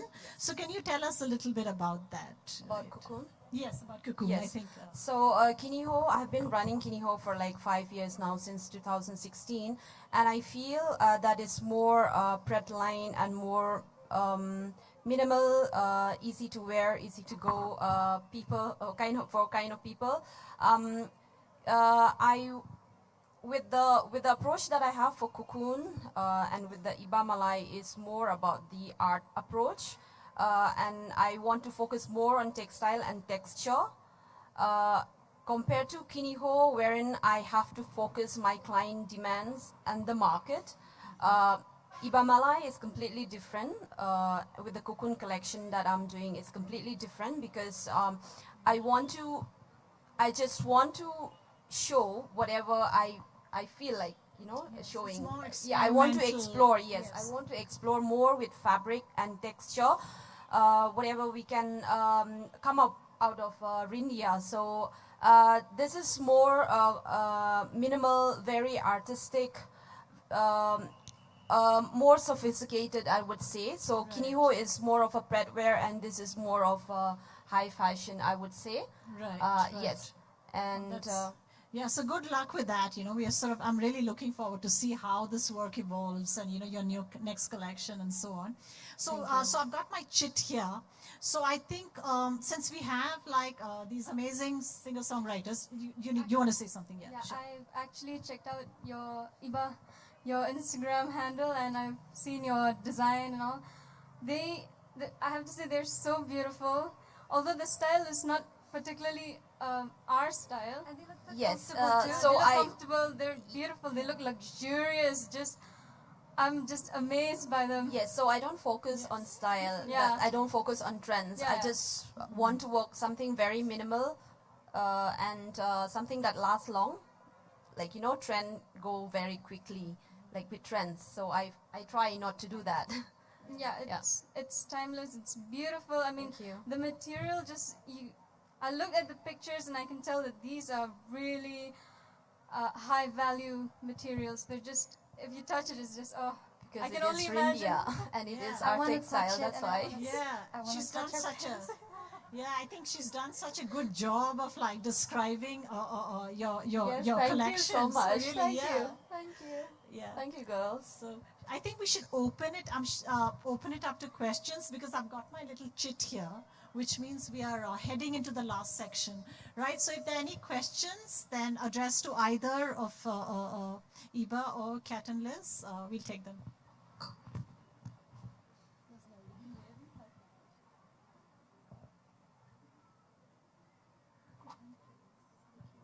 Thanks so much for that really engaging session, and I love that all of you spoke to each other on the panel as well. I have a question for three of you, not Parismita. What message do you have to a very, very fashion-conscious Shillong? For all of the things that you do, what would you like to tell them? Okay, well, I think when you buy clothes, yes, it's a fashionable city, and but then we need to think twice or thrice before we buy something. You just don't want to buy cheap stuff, buy it and leave it there, just maybe use it just for like 2 months or 3 months and throw it away, or are you going to give it away? So that's the question we should think. We should really think before we buy. So you should think well, choose well, buy less. I hope Shillong is listening. I would like to say that when it comes to fashion and style, just you don't have to listen to what other people say. You know, if you feel good about it, you just walk out the door with confidence. I mean, there are days when I go out of my house and I feel like, oh, I feel conscious, and then I realize this is me. This is my way of what do you say? Being. What's the word? Being? No. Present. No. Oh, come on. What's the word? You'll have to make a song about this particular word of what is it? Yes, it's actually, yeah, what is that word of going out and... This is how I express myself. Express. That's the word. So yeah, you should think of fashion and style as a way of expressing yourself. And yes, as Iba say, keep it sustainable. So you'll go for long-lasting clothes, and yeah, that's about it from me. Thank you. Is there any other question from anyone else? There's just, sorry. Well, when it comes to fashion, I just have a few words. Why buy when you can DIY? Yes. And there's just one point that when I was sort of thinking of putting together this panel and different kind of perspectives we would bring in here, there was one perspective that I really wanted to include, but I couldn't find a way that made sense yet. But this city, like Shillong, all of us who've been Shillongites, there was that old bridge on top of Yodo, and every Sunday we would go there and buy our second-hand clothes. We have only always known how to recycle, and I think it's a great culture to celebrate, that we buy second-hand clothes. Every Sunday, Yodo becomes second-hand, like a mecca, and it's so cheap, but also that we are actually reusing and reusing. So I want to just pay tribute to the city and the ways that we know how to recycle, like in many different ways. Sorry for taking up time. I think there's another question from someone else. Anyone with a question? No, I don't think we have another question. Parismita? Yes, I think we'll just call it I think there's still more sessions to go. So thank you, my beautiful panelists, and one, for your performance. Congratulations on your debut and for coming down, to a platform for us. Yes, and thank you, Iba, for wearing your beautiful creation and coming in, so we can, and for all your knowledge and for all the work you're doing with the community and for the clothes you're creating, right? That's for both of you, for both groups. And thank you all for sitting through the cold and listening to us, right? Thank you. Thank you, panelists, for this wonderful session. We will have Mary Kurkalang, the creative director of the Shillong Cherry Blossom Literary Festival, presenting the mementos to the speakers.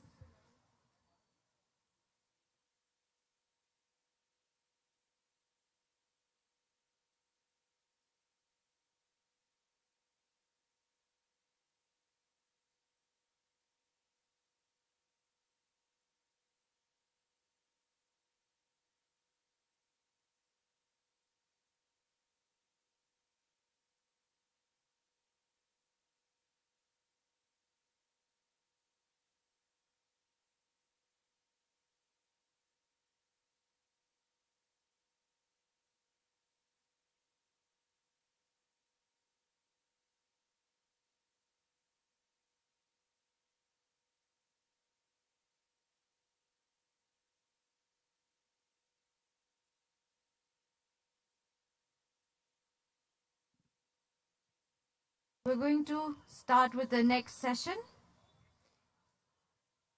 In this session, the next session will be How Green is My Valley, on the diversity and fragility of Northeast flora and fauna.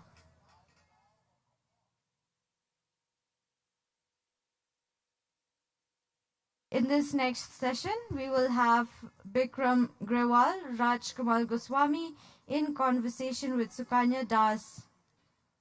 I would like to invite to the stage Bikram Grewal, who grew up in the dense evergreen forest of India's northeast, where he first developed his love for natural history. He has written over 30 books on Indian wildlife, travel and entertainment. He made publishing his career and worked in England, Hong Kong and Singapore before returning to Delhi. He now devotes his time to the conservation of Indian wildlife, especially working on rare birds. When not traveling, he spends his time between his farm in Dehradun, where he grows rare plants, and his boat in the Sundarbans. Up next, we have Dr. Raj Kamal Goswami, who is a conservation scientist at Ashoka Trust for Research and the Environment, a core member of Biodiversity Collaborative of India and the National Mission for Biodiversity and Human Well-being. His research has spanned across the Western Ghats, where he studied the endemic and threatened Nilgiri langurs, to the central Himalaya, where he... Up next, we invite Sukanya Das to the stage, who will be moderating this session.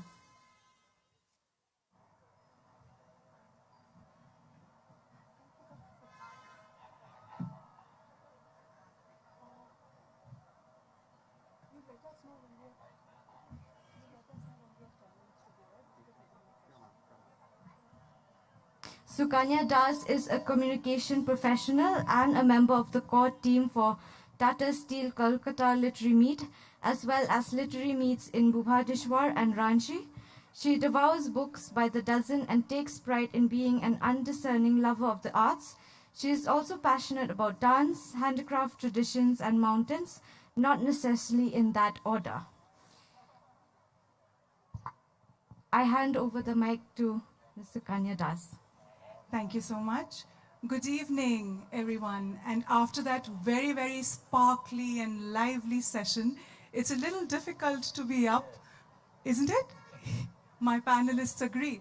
It's a little difficult to be up, but as with all the sessions that we've seen or heard in the Cherry Blossom Festival, the Shillong Literary Festival, each and every session has had one common thread running through it, which is sustainability, concern for the environment, and our roles, the roles that we play or have been playing or should be playing in this particular very important thing that concern. So today, we are here for a session titled How Green is My Valley? And I have with me two panelists who are experts and who have spent their entire lives with environmental concerns. I have Bikram Grewal, who's a wildlife biologist with several books to his credit, and Dr. Raj Kamal Goswami, a conservation scientist with a specific interest in the Northeast. To start off, what I will do is we'll take our session title and pose a question from it. How green exactly is our valley? Bikram, you first. I don't think it's green at all, much that we would like to say that it is. And there are pockets of green in Assam and in Arunachal and other places. But by and large, it is not green. I mean, there are a lot of people who will disagree with me. But if we use the word green as we ought to use it, I don't think it exists at all. I don't know what you think. I am among the one who disagree with him, but not completely, because like he told, green is a complex word, and if you look at the color green, then there is a lot of greenery around us, right? Especially when you land from any part of the country, anywhere in the northeast, all you can see is a carpet of green. But the way we are trying to talk about green here is more about how much sense it makes in terms of the richness of biodiversity, for example, or how many birds or how many mammals or how many butterflies are there. how much carbon it sequesters, because today we are talking about climate change. How much water is it sequestering? Is it allowing the water to run off, or is it holding off water and providing water to the communities, to the people at large for drinking needs, for producing hydroelectricity? You can see a big dam near Shillong. So that water is flowing from somewhere, and a certain part of the forest is tapping that water and allowing it to flow slowly. So are the green that we see around us providing all these critical services, providing all these very, very important things that are necessary for human well-being at large? So if we look from the concepts of biodiversity and human well-being, I partially agree with Vikram, and yeah, I mean, there are certain pockets of green throughout Northeast, and if you compare it with the rest of the country, there are still a lot of green in the Northeast. Why? May I ask you a question, Raj Kamal? Why is it in Arunachal or Meghalaya, now that we are here, why is it that a bucket, half a bucket of potable water at Cherrapunji, which has the highest rainfall, or one of the places which has the highest rainfall, costs 60 rupees? Why is it? If it is so good as that, you know, biodiversity is there and climate change is not affecting us as the way as it should, why is it that you can't get a bottle of potable water to drink in the place which has the highest rainfall? Before Rajkamal answers, just a little bit of context. While we've been discussing this, we've been having this conversation intense and somewhat confrontational as well. But since all conversations on this are good, I'm just going to, before Rajkamal answers Bikram's questions, you know, you mentioned a lot of things to which Bikram asked you this question. Can you just kind of, for all of us here and especially for me, can you define or just kind of put in simple words the parameters by which you define green, and then we would be better able to understand his question. Yeah? So if you can do that for us. Yeah, actually I laid out the parameters in the previous comment that I made. Break it down Yeah. a little bit more. So I'll be mostly looking at the richness. When we say richness in terms of species that are there. So for example, around Shillong you see a lot of pine, but they're just one species of plant. For me, a good green cover or a good forest is where you have multiple species of plant at multiple levels. You have multiple species of trees, you have multiple species of herbs, shrubs, and then you have and those kind of dense multi-layered forests allows a lot of water to sequester. So the other parameter is how much water that a forest is allowing to sequester, tap, and then allowing it to flow and regulate. So ecosystem services, for example, is one concept which tells us how much benefit flows from an ecosystem. So here we are talking about forest ecosystems because we are talking about greenness. Doesn't mean that only forest can be a quote-unquote good green ecosystem. There can be grasslands, there can be pastures, there can be like snow-covered landscapes. Each have its own value.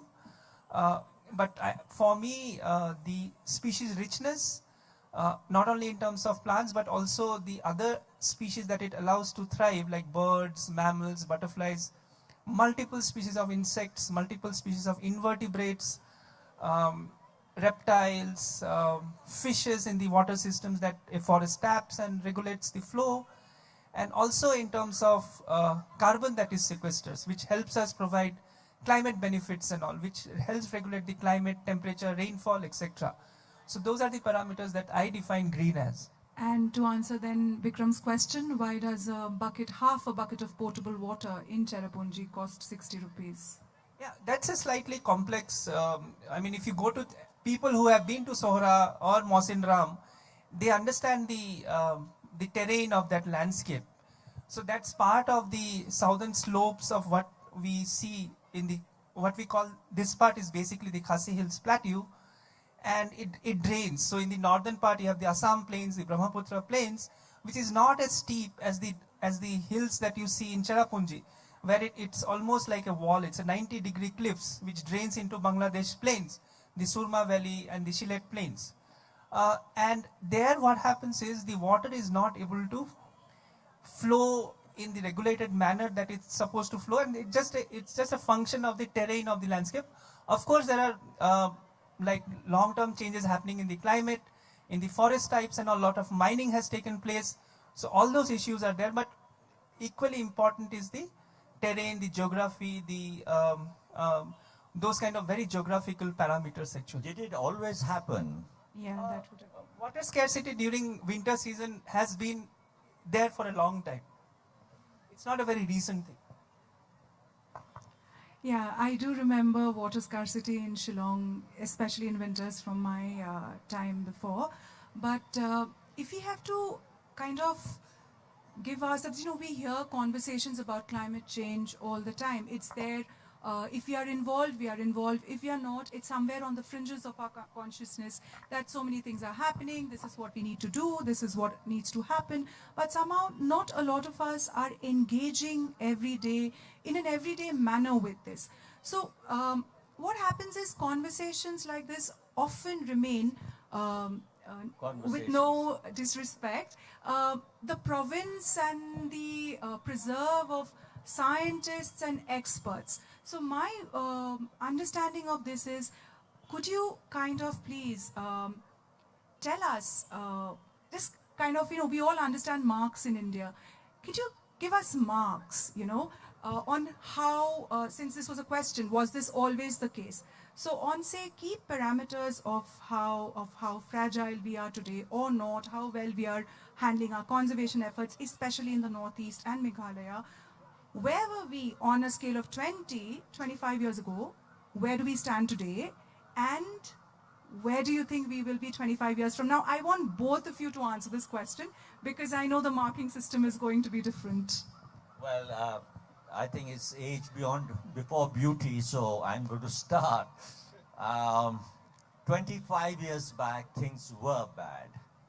How bad they were, I really can't tell you. But when he says that in Cherrapunji or in the other places nearby, water costs 60 rupees for half a bucket, I think it's not just a simple question of, that the slopes were like that. Things have happened. Deforestation has happened.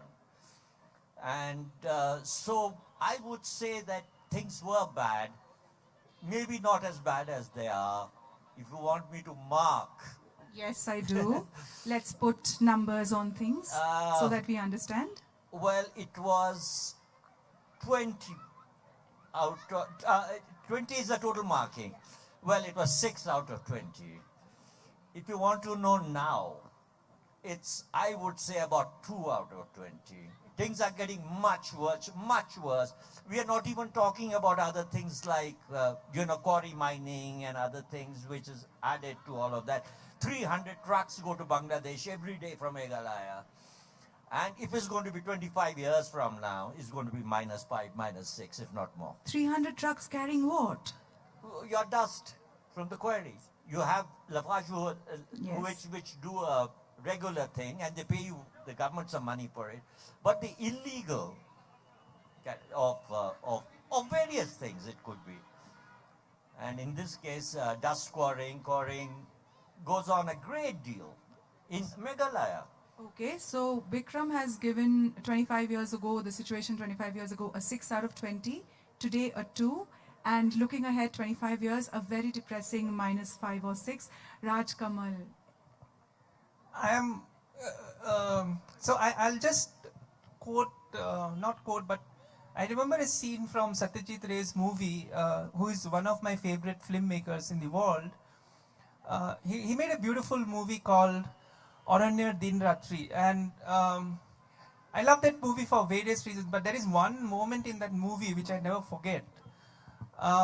So some of you might have seen that movie. It's an excellent movie. If you haven't seen it, do watch. Highly recommended. So this people from Kolkata, 3 friends, or 4 friends rather, who have traveled from Kolkata to the forests of Jharkhand to have a nice wild weekend. And that movie was made in the 60s, mid or late 60s. And then they meet this, again, very urban woman, which they least expected to meet in the wild landscape of Jharkhand, who have a kind of a forest outhouse, and they also came to spend the weekend there. And then they meet the owner of that house, who is an old gentleman, a Bengali Bhodralok. And they asked, oh, this is such a beautiful place, and he has a watchtower there. And they ask him, oh, like, this is a paradise for you. He tells, no, no, no. It's not what it used to be. If I remember from my childhood days, tigers will come here, deer will come here, but today I don't see anything. So I think for every generation, it's a question of what they compare it with what they used to see. It's always a very depressing picture, and that because this is exactly what we are talking today, what that old gentleman in the 60s was talking in the movie. And that's what I like about Satyajit Ray's movie also, that they are timeless. They kind of resonate with what we feel today too. So I'll be a little more optimistic than Bikram, and if I talk about the situation in the Northeast of quote-unquote green today, I'll give it about 12 out of 20, which is 25 years back. Today I'll give it around 8. And maybe 25 years from now, with the kind of conversation that I have seen here, it makes me even more optimistic actually. So maybe it will hold good at 4, 5, 6. A lot of new things are happening. A lot of young people are coming into talking about nature. I mean, the fact that in a Lit Fest, Cherry Blossom, Shillong Festival, we have, like today we had 2 sessions dedicated to conservation of biodiversity, tells something about the concern that is becoming mainstream, for what used to be very fringe concern. So I'm optimistic actually, to be very honest. Do you disagree? I do, but... Yeah, okay. All right. So thank you for that little ray of hope, and drawing from Ray as well. But there is this question, conversations of course are important. What are the factors? You're saying yes, of course it's coming into mainstream conversation. We do see changes around us all the time. Little bit, we probably buy a little less of single-use plastics. We try and eat local rather than global. So we are little by little getting into these little things. But what I want to know is, you've kind of you've still put us at 25 years now. You've still put us at a 4 or 5 instead of an 8 that you see today. So you're essentially saying, even with all the conversations that are happening, that are coming into play, we would still have done that much damage to what remains. We'll still be, behind where we are today. What are the things that we do? We know it all, but still, sometimes it helps to put it in simple terms. What are the things we should stop doing? And I'm asking this to both of you too. What are the things we should stop doing, and what are the things we should start doing as individuals and as small groups of concerned individuals, and also as larger communities maybe? I'm not getting into policy here. I think you should start by talking to children. Okay. Because children are the future of this country, lies with the children, not with people like me. But Vikram, the children talk to us and they tell us that you've done a really bad job, we They don't are, know how to. But they are coming up with some kind of solution. Yes, they are. They are saying, for instance, why do you want to cool your room, your air-conditioned sitting room, half an hour before you come in? Why do you need a big car when a Maruti 800 will do? So it is the small things. And how does it work? It works one man teach one. One person teach one person. And all they need to do is to spread the word around. And when you reach my age, which you will do eventually, is you become a kind of a cynic. But we have only 20 years left, 10 years left. What kya kar loge? Hum to mar jayenge. That's not the point. The point is that when you need 100 watts of electricity in bulbs for the whole house, why do you have 500 or 600 or 700? And we do it without even thinking about it. But if we start a small thing like that, by putting off some switches, by having a bucket bath instead of a shower, of using a smaller car. These things all add up. And the interesting thing is that it's all coming from young kids. Yes, it is, because I've just recently witnessed, or been witness to a conversation where 12-year-old quite effectively stripped a 40-year-old of his status symbol by saying, I mean, you drive an SUV, aren't you ashamed of what you're doing? And here was this gentleman who'd come in very proud of his new car, and it was just taken away from him in that one sentence. So yes, children of course are the future, and they'll do their part. But what I'm worried about is we always kind of think they'll do this. What can we do standing right now, right here? It's much closer than what we think it is. Yeah, so what you can know, we do? You know, in another 10 years or 12 years, all of Calcutta might be well underwater. Yes, Amitabh has been telling us about that, Amitabh as has well been as telling you about other it. Yes, so scientists, and all that's our scary. conversations on Sundarbans, where I stay Yes. for half the year, is on the rising waters. Are we doing anything? I mean, you talk to somebody in Calcutta, it doesn't even come close to his mind that such a situation could. So, big cities often operate in bubbles. We talk of big cities as cosmopolitan centers of this, that, and the other. But I tend to think of big cities as bubbles. And this again leads back to something that we spoke of earlier in the day. What is it that a Calcutta or a Delhi has to learn from a Shillong or a Cherrapunji, or maybe nothing from Shimla, I'm sorry right now, but maybe a Gangtok, because they have a fabulous urban planning department that takes care of encroachment. So what is it that we can learn from smaller cities, because we live in our bubbles, and we've come here and it's beautiful. This question is for Raj Kamal, because you've talked of many things that we could. Yeah, so cities, if I can use a metaphor, it's like this big bad python which is eating up everything which is everywhere else. So a city might look very green, and it might look, take the example of Shillong in Meghalaya.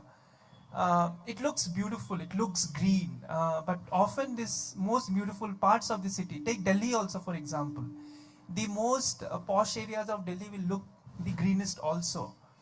But they are the ones like what Sukanya and Vikram correctly pointed out, the densest bed of conspicuous consumption. Like they drive the biggest, costliest cars, they buy unnecessary things, and they are like driving most of the things that we happen. What Vikram pointed a very very drastic picture of what is going on with the biodiversity is actually not happening because the people living around those forests are destroying those forests. These are driven by consumerism, by demands which are lying very far, and that is one of the most tricky, most complex issues that face wildlife and biodiversity, what we are trying to summarize as green today. So the cities have to start thinking about not just like what is going to happen within their cities. I mean, they have to look also beyond the cities. The kind of impact that they are having on the environment beyond. So for example, let me tell you, most of my work has been focused on Jaintia Hills area of Meghalaya. Unfortunately, many of people sitting here in Shillong might not even heard about the places that I have visited there, like some villages. So for example, there is one village called Artan, and it takes about 4 days of, like from the nearest place where the jeep can drop you, it takes about 4 days to walk and reach that place. And when you reach there, you see it, the forests are great. I mean, some of the best forests that I have seen in my life. Amazing like animal, plant, bird and butterfly diversity. Stunning. I mean, only in that area I have recorded some 600 species of butterflies. In the whole country, you have about 1200 known species of butterflies till date. So half of the species richness of all butterflies in the country is recorded there. In whole of Meghalaya, you have about 650 species of birds. The entire country has around 1150 species of birds. So you are sitting in a place where still a lot of biodiversity is still there. But when we talk in terms of benefits, they have to flow to people.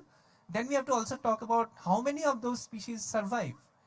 Because once the rare species can't provide the benefits that we talk about when we talk about ecosystem services and others. So, but these forests are really threatened by limestone mining, not coal mining. Everyone in Meghalaya talks about coal mining, but the real threat to the forests are limestone mining, are big plantations of betel nut. You see everyone chewing betel nut here. That is one big threat to the forests, I'm telling you. And those kind of demands are not driven by people who are living around this forest. These kind of demands are coming from cities like Calcutta, Bangalore, where I stay, or Delhi, where Bikram stays, or Shillong, where you guys are staying. And unless and until we become conscious about what we are doing, what kind of lifestyle we want to lead, there is very little hope for biodiversity, to be very honest. But like I told, there are a lot of changes, positive changes that I see, and those kind of changes that I'm seeing hopefully will save some of these forests that we still see today. I'll come back to you on that. Vikram, some good news, please. I'm afraid there isn't any. No, there is but some. Let me just tell you, before I come to the good news, let me tell you Thank some you. more bad news. One of the biggest problems in the Northeast, and Meghalaya is very much a part of it, is the wild meat trade. You know, when people kill. Now, if you take a place like Nagaland or Mizoram, the forests were sparse enough. I mean, the people were sparse enough in the forest for the forest to regenerate themselves. Now what has happened is that people have started coming from Assam, for instance, in the Karbi area, into Nagaland, and the forest cannot sustain it. Yes. You're lucky you see a crow. You see a crow, and by the time you look for it, it's all the way up in the Himalayas somewhere. So it's a wait a second. And the good news is there is always some good news at the end of the day. One of the great, on which Meghalaya is very much a part of, is been the success of a particular bird which all of you have heard of. It's called the Amur falcon. Comes to India only for 10 days to 12 days a year. I mean, the migration is there towards the end of October, around the 20th of October. When it comes over Nagaland, over Meghalaya, where it has a kind of a locust which it feeds on, becomes fat. And then crosses India to the west coast, and then flies the shortest amount it can over the Arabian Sea into the west coast of Africa. Then it goes down to South Africa, where it breeds, has babies. When it comes back to Amur, it doesn't come back to India. Okay. So it's only a one way. It's called an elliptical migration. When I first heard of it, about 10 years back, I heard it from some Bengali engineers. Sir, यहाँ तो इतना massacre होता है, अब आइए 10,000, 12,000 दिन में ये चिड़िया मारी जाती है. I said, how can it be 10,000 birds, 12,000 birds in a day? So I went there that year and I saw the killing. And the killing was about 25,000 birds all over that area per day. So what they do is they kill it and they sell it for 40 rupees. Now, because there's no refrigeration, they break the wings, so it doesn't decompose. And then eventually they take it to the market, they sell it for 40 rupees, and they earn their livelihood throughout, for the year, for this period of time. The famous Amur massacre as used to take place. And so few friends of ours got together and we started going to various people. We went to the army, we went to the church, which is so powerful, 98% is Presbyterian. The church said nothing to it. Get away, this is a year-old tradition.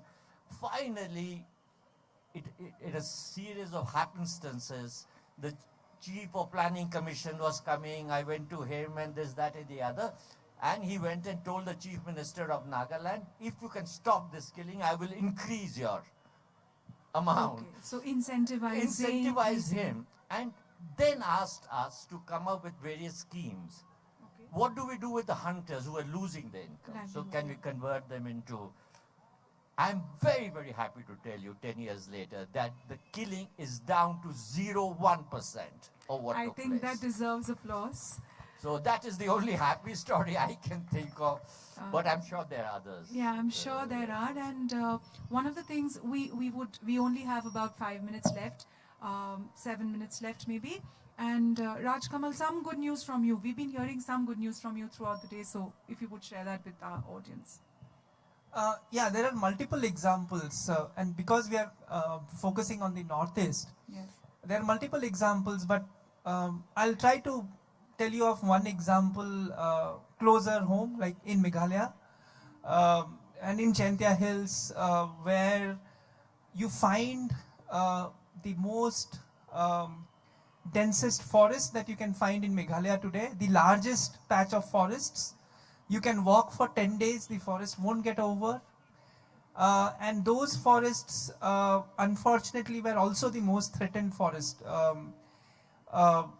Like I told, it's because of the limestone mining. And when I went there, when I wanted to start my PhD there, that's what I thought, that I'll be seeing like a lot of forest and biodiversity and all. But when I saw endless queues of trucks, like Vikram was pointing about, carrying coal, huge hills being stripped off completely for limestone mining. Big cement plants have come. You keep walking inside forest, you can feel the earth rumbling because of the big cement plants running. You can see the lights and see the sounds even when you are deep inside the forest. And then what we felt was there was a lot of like indifference among the people living there itself. You must have heard about the Lukha River, which flows in a place called Sonapardi, which is like when you're going from Shillong to Silchar, before Malidor, before you cross from Meghalaya to Assam, you see a beautiful blue river. So that is called the Lukha River, and that's where I used to stay, just on banks of the river. Big river, we can't even use the water for washing also because it was highly toxic, and mostly because of the leaching caused due to the limestone mining and the cement industries. People lost livelihoods, they couldn't fish there, and everything seemed like, and people didn't know what to do. And then we got together like local people. We walked for 5 years, and I'm very happy to say that today they have formed a committee of about 10 villages in that catchment of that river. They have stopped all kind of mining activities in that area, and they have petitioned the government to I'll ask the cement plants to strictly monitor their effluent discharge systems so that they don't allow any effluents to flow directly into the river, which was happening till now. And also they are not going to allow any new mining to start, which is a great news, to be very honest. And this is closer home. This is just about, if you travel for 4 hours, you'll reach that place. And mind you, they've also started one beautiful ecotourism initiative by the local communities there. About 8 villages have come together, and they've started a festival just like this called the Lukha Festival. The first one was held in 2019. Unfortunately, after that, COVID hit. So last year it didn't happen. But this year they again had in 2021. It was a huge success. And the tourism department is actually supporting them. And I see that in the next 10 years, there'll be a lot of local conservationists coming from that landscape, just like you see a lot of local conservationists coming out from Kaziranga these days, where conservation started about 3 decades ago. It takes time. It's not easy. Like Vikram told, it takes about 10 years from the hunting to decline from 25,000 to say 10, 12 birds. But it takes time. It requires engagement. And as long as young people, like what I see, like lot of young people today, when they start talking about these issues, government will listen. That is a wonderful way to end the conversation. But before that, if there are any questions from the audience, anybody has any questions? Yes, the lady there. Yes, he's just getting that for you.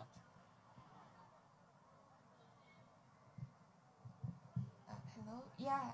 Hi. So my name is Serene. I'm currently doing my master's in biodiversity and wildlife conservation. So both of you have been in this field for quite some time. So how is it that you've managed to remain optimistic considering how difficult situations can get? So what is your advice to someone like me who's just beginning her career in this field? I don't know. I don't think I'm really as optimistic as you think I am. He is optimistic, he's younger. And no, I think the only way to do is to check what the situation is, because you'll hear all kinds of stories. Some good stories, some bad stories. Unfortunately, the bad stories are more realistic, and but there's a lot of rumors floating around.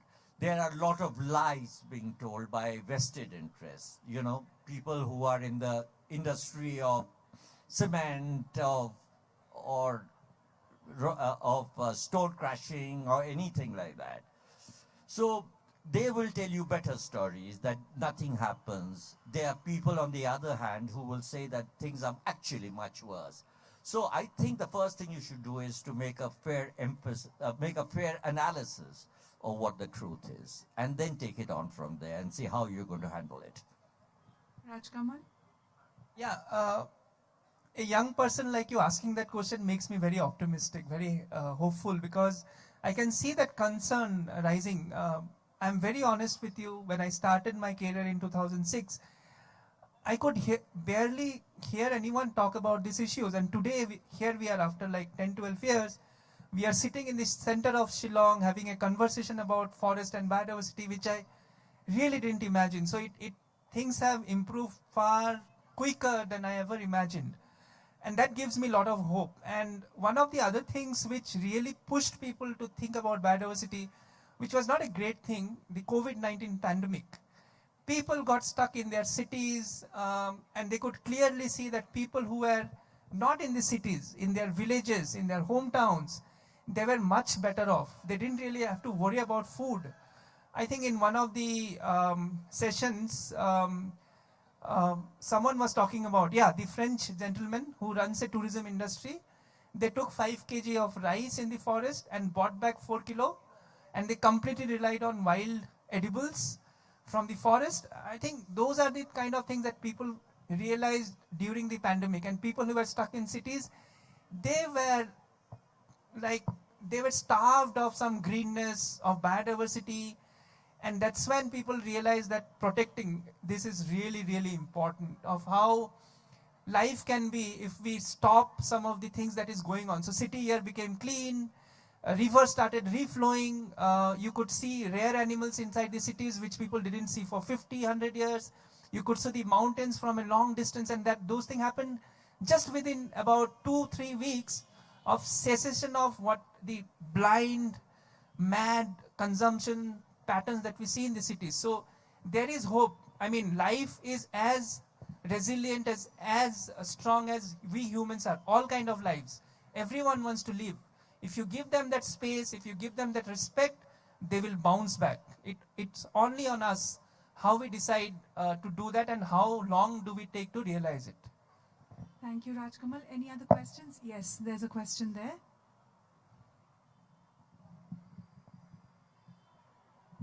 Hi, I'm Deval.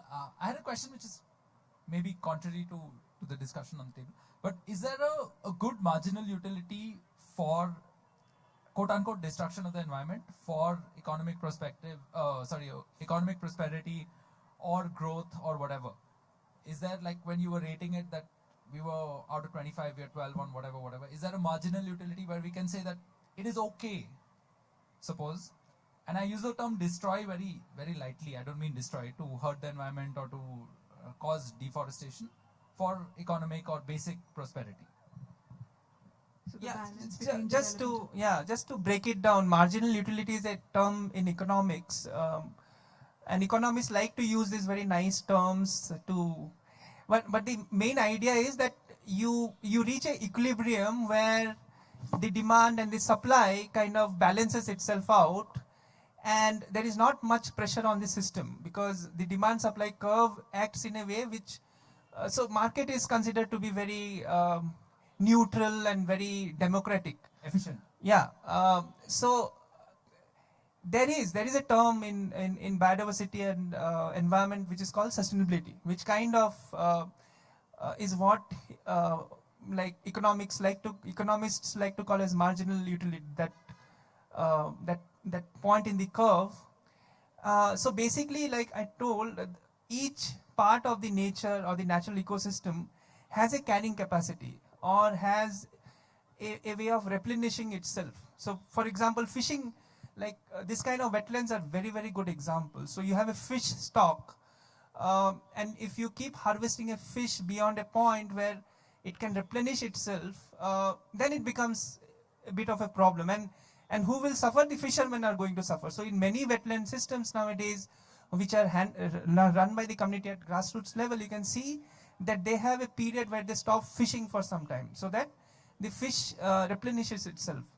At macro level, it's very difficult to come up with such numbers, but scientists and economists are coming up with, like for example, the Dasgupta Commission is a great ray of hope. We interacted him about 2 months back, and they have come up with some very good models and theories which kind of addresses this question that you have asked, hopefully. But unless governments at country level or at state level adopts this as policies and then strictly implements them, because we have a lot of policies and implementation is always a big problem, it's difficult to see these things happen on the ground. But already calculations have been made and people are talking about already, like at what extent, at what level we should consume or grow. Do we have any, thank you for that. Do we have any more questions? We have a question. Yeah, gentleman there. Hello. First of all, kudos to everyone who has organized this, and very important topic. Mary, sitting right there. Yeah. First of all, a big clap big for round of Mary, applause for Mary, because, actually. I guess this kind of topic we really miss. We have great conclave here and there, but nobody talks about environment. Nobody talks about the biodiversity. Nobody talks about the pollution, which is killing each and every person every day. So, in context to that, I would like to ask, like, our civilization has taught us 10,000 years of civilization of India, and it has taught us that we need to preserve our culture, we need to preserve our forest, we need to preserve our biodiversity which is available. But modernization has bring destruction to it. So I would like to know some opinion, like living the life of our civilization which has taught us to preserve our biodiversity. So is it right time for us to realize that what our ancestors did, we need to go back and follow them? So I would like to find some opinion from both of you, if you can highlight. You know, Thank you. what you are talking about is so, I mean, wonderful in the sense if you could follow it. Right. But we have so much pressure on us. Pressure of economics, peer pressure of children. Which school do you want your son to go? Which job do you want? Which car do you want? What colored house do you want? Do you want a cement house? Do you want a wooden house? These are the things that are just throwing everything awry. If you are saying that we should go back, our ancestors didn't worry about all these things, it's all fine. But in today's world, can you realistically think that you can do without these pressures? Can you? I'm asking you a question. Right, Can sir. you? If you ask me, definitely in context to the environment I'm living right now, Yes. I'm having a great pressure to You accept are. life in life. But of course, if the environment changes, I will be also changing my view on this. Good point. No, very good point. You will be changing it, but how long will it take, and will it keep Yes, sir. will it keep in pace with the kind of other pressures that the environment then faces? Right, sir. So of course, as the pressure is there, but I would like to see an environment or a society which really cares about our environment. We all do. And we work together, because if we don't We involve all everyone, we have to. right, sir. We have no choice. Right. We have to play with everybody and take Definitely, sir. everybody along. Right, sir. If you have nothing to add, One point. please. Like he told very correctly, we have to be the change. So for example, I decided not to have kids, and even after 10 years of, so particularly when I come to Meghalaya, when I go to my field site, everyone asks, Bacha Mila, like that is the word they use in Meghalaya because they feel God gives the kids. And it's a very difficult question to answer. They, oh, kitna saal ho gaya shaadi ko? 10 saal. Oh, kuch problem hai kya? But I mean, so you have to face all these things and you have to take this in strides. These are not easy decisions to make. It will start at individual level, but I can see a lot of people making these conscious decisions.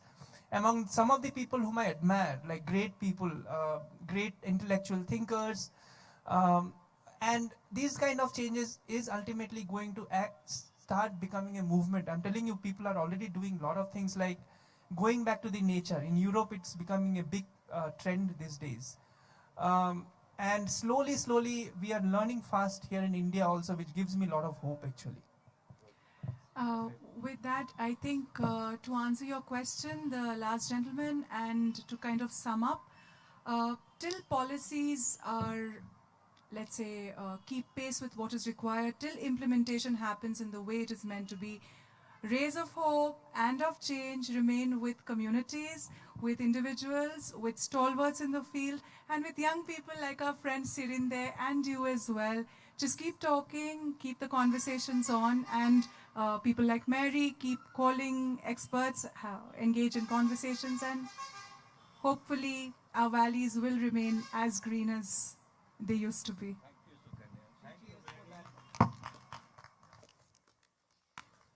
Thank you, speakers. Now we'd like to have Mary Kurkalang, the creative director of Shillong Cherry Blossom Literary Festival, handing out the mementos.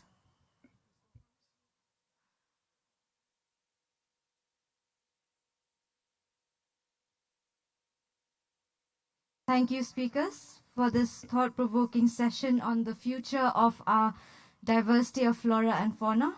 And on that note, we conclude today's program. We hope to see everyone, and please join us tomorrow for the third day of Shillong Cherry Blossom Literary Festival. I wish everyone a pleasant evening. Thank you.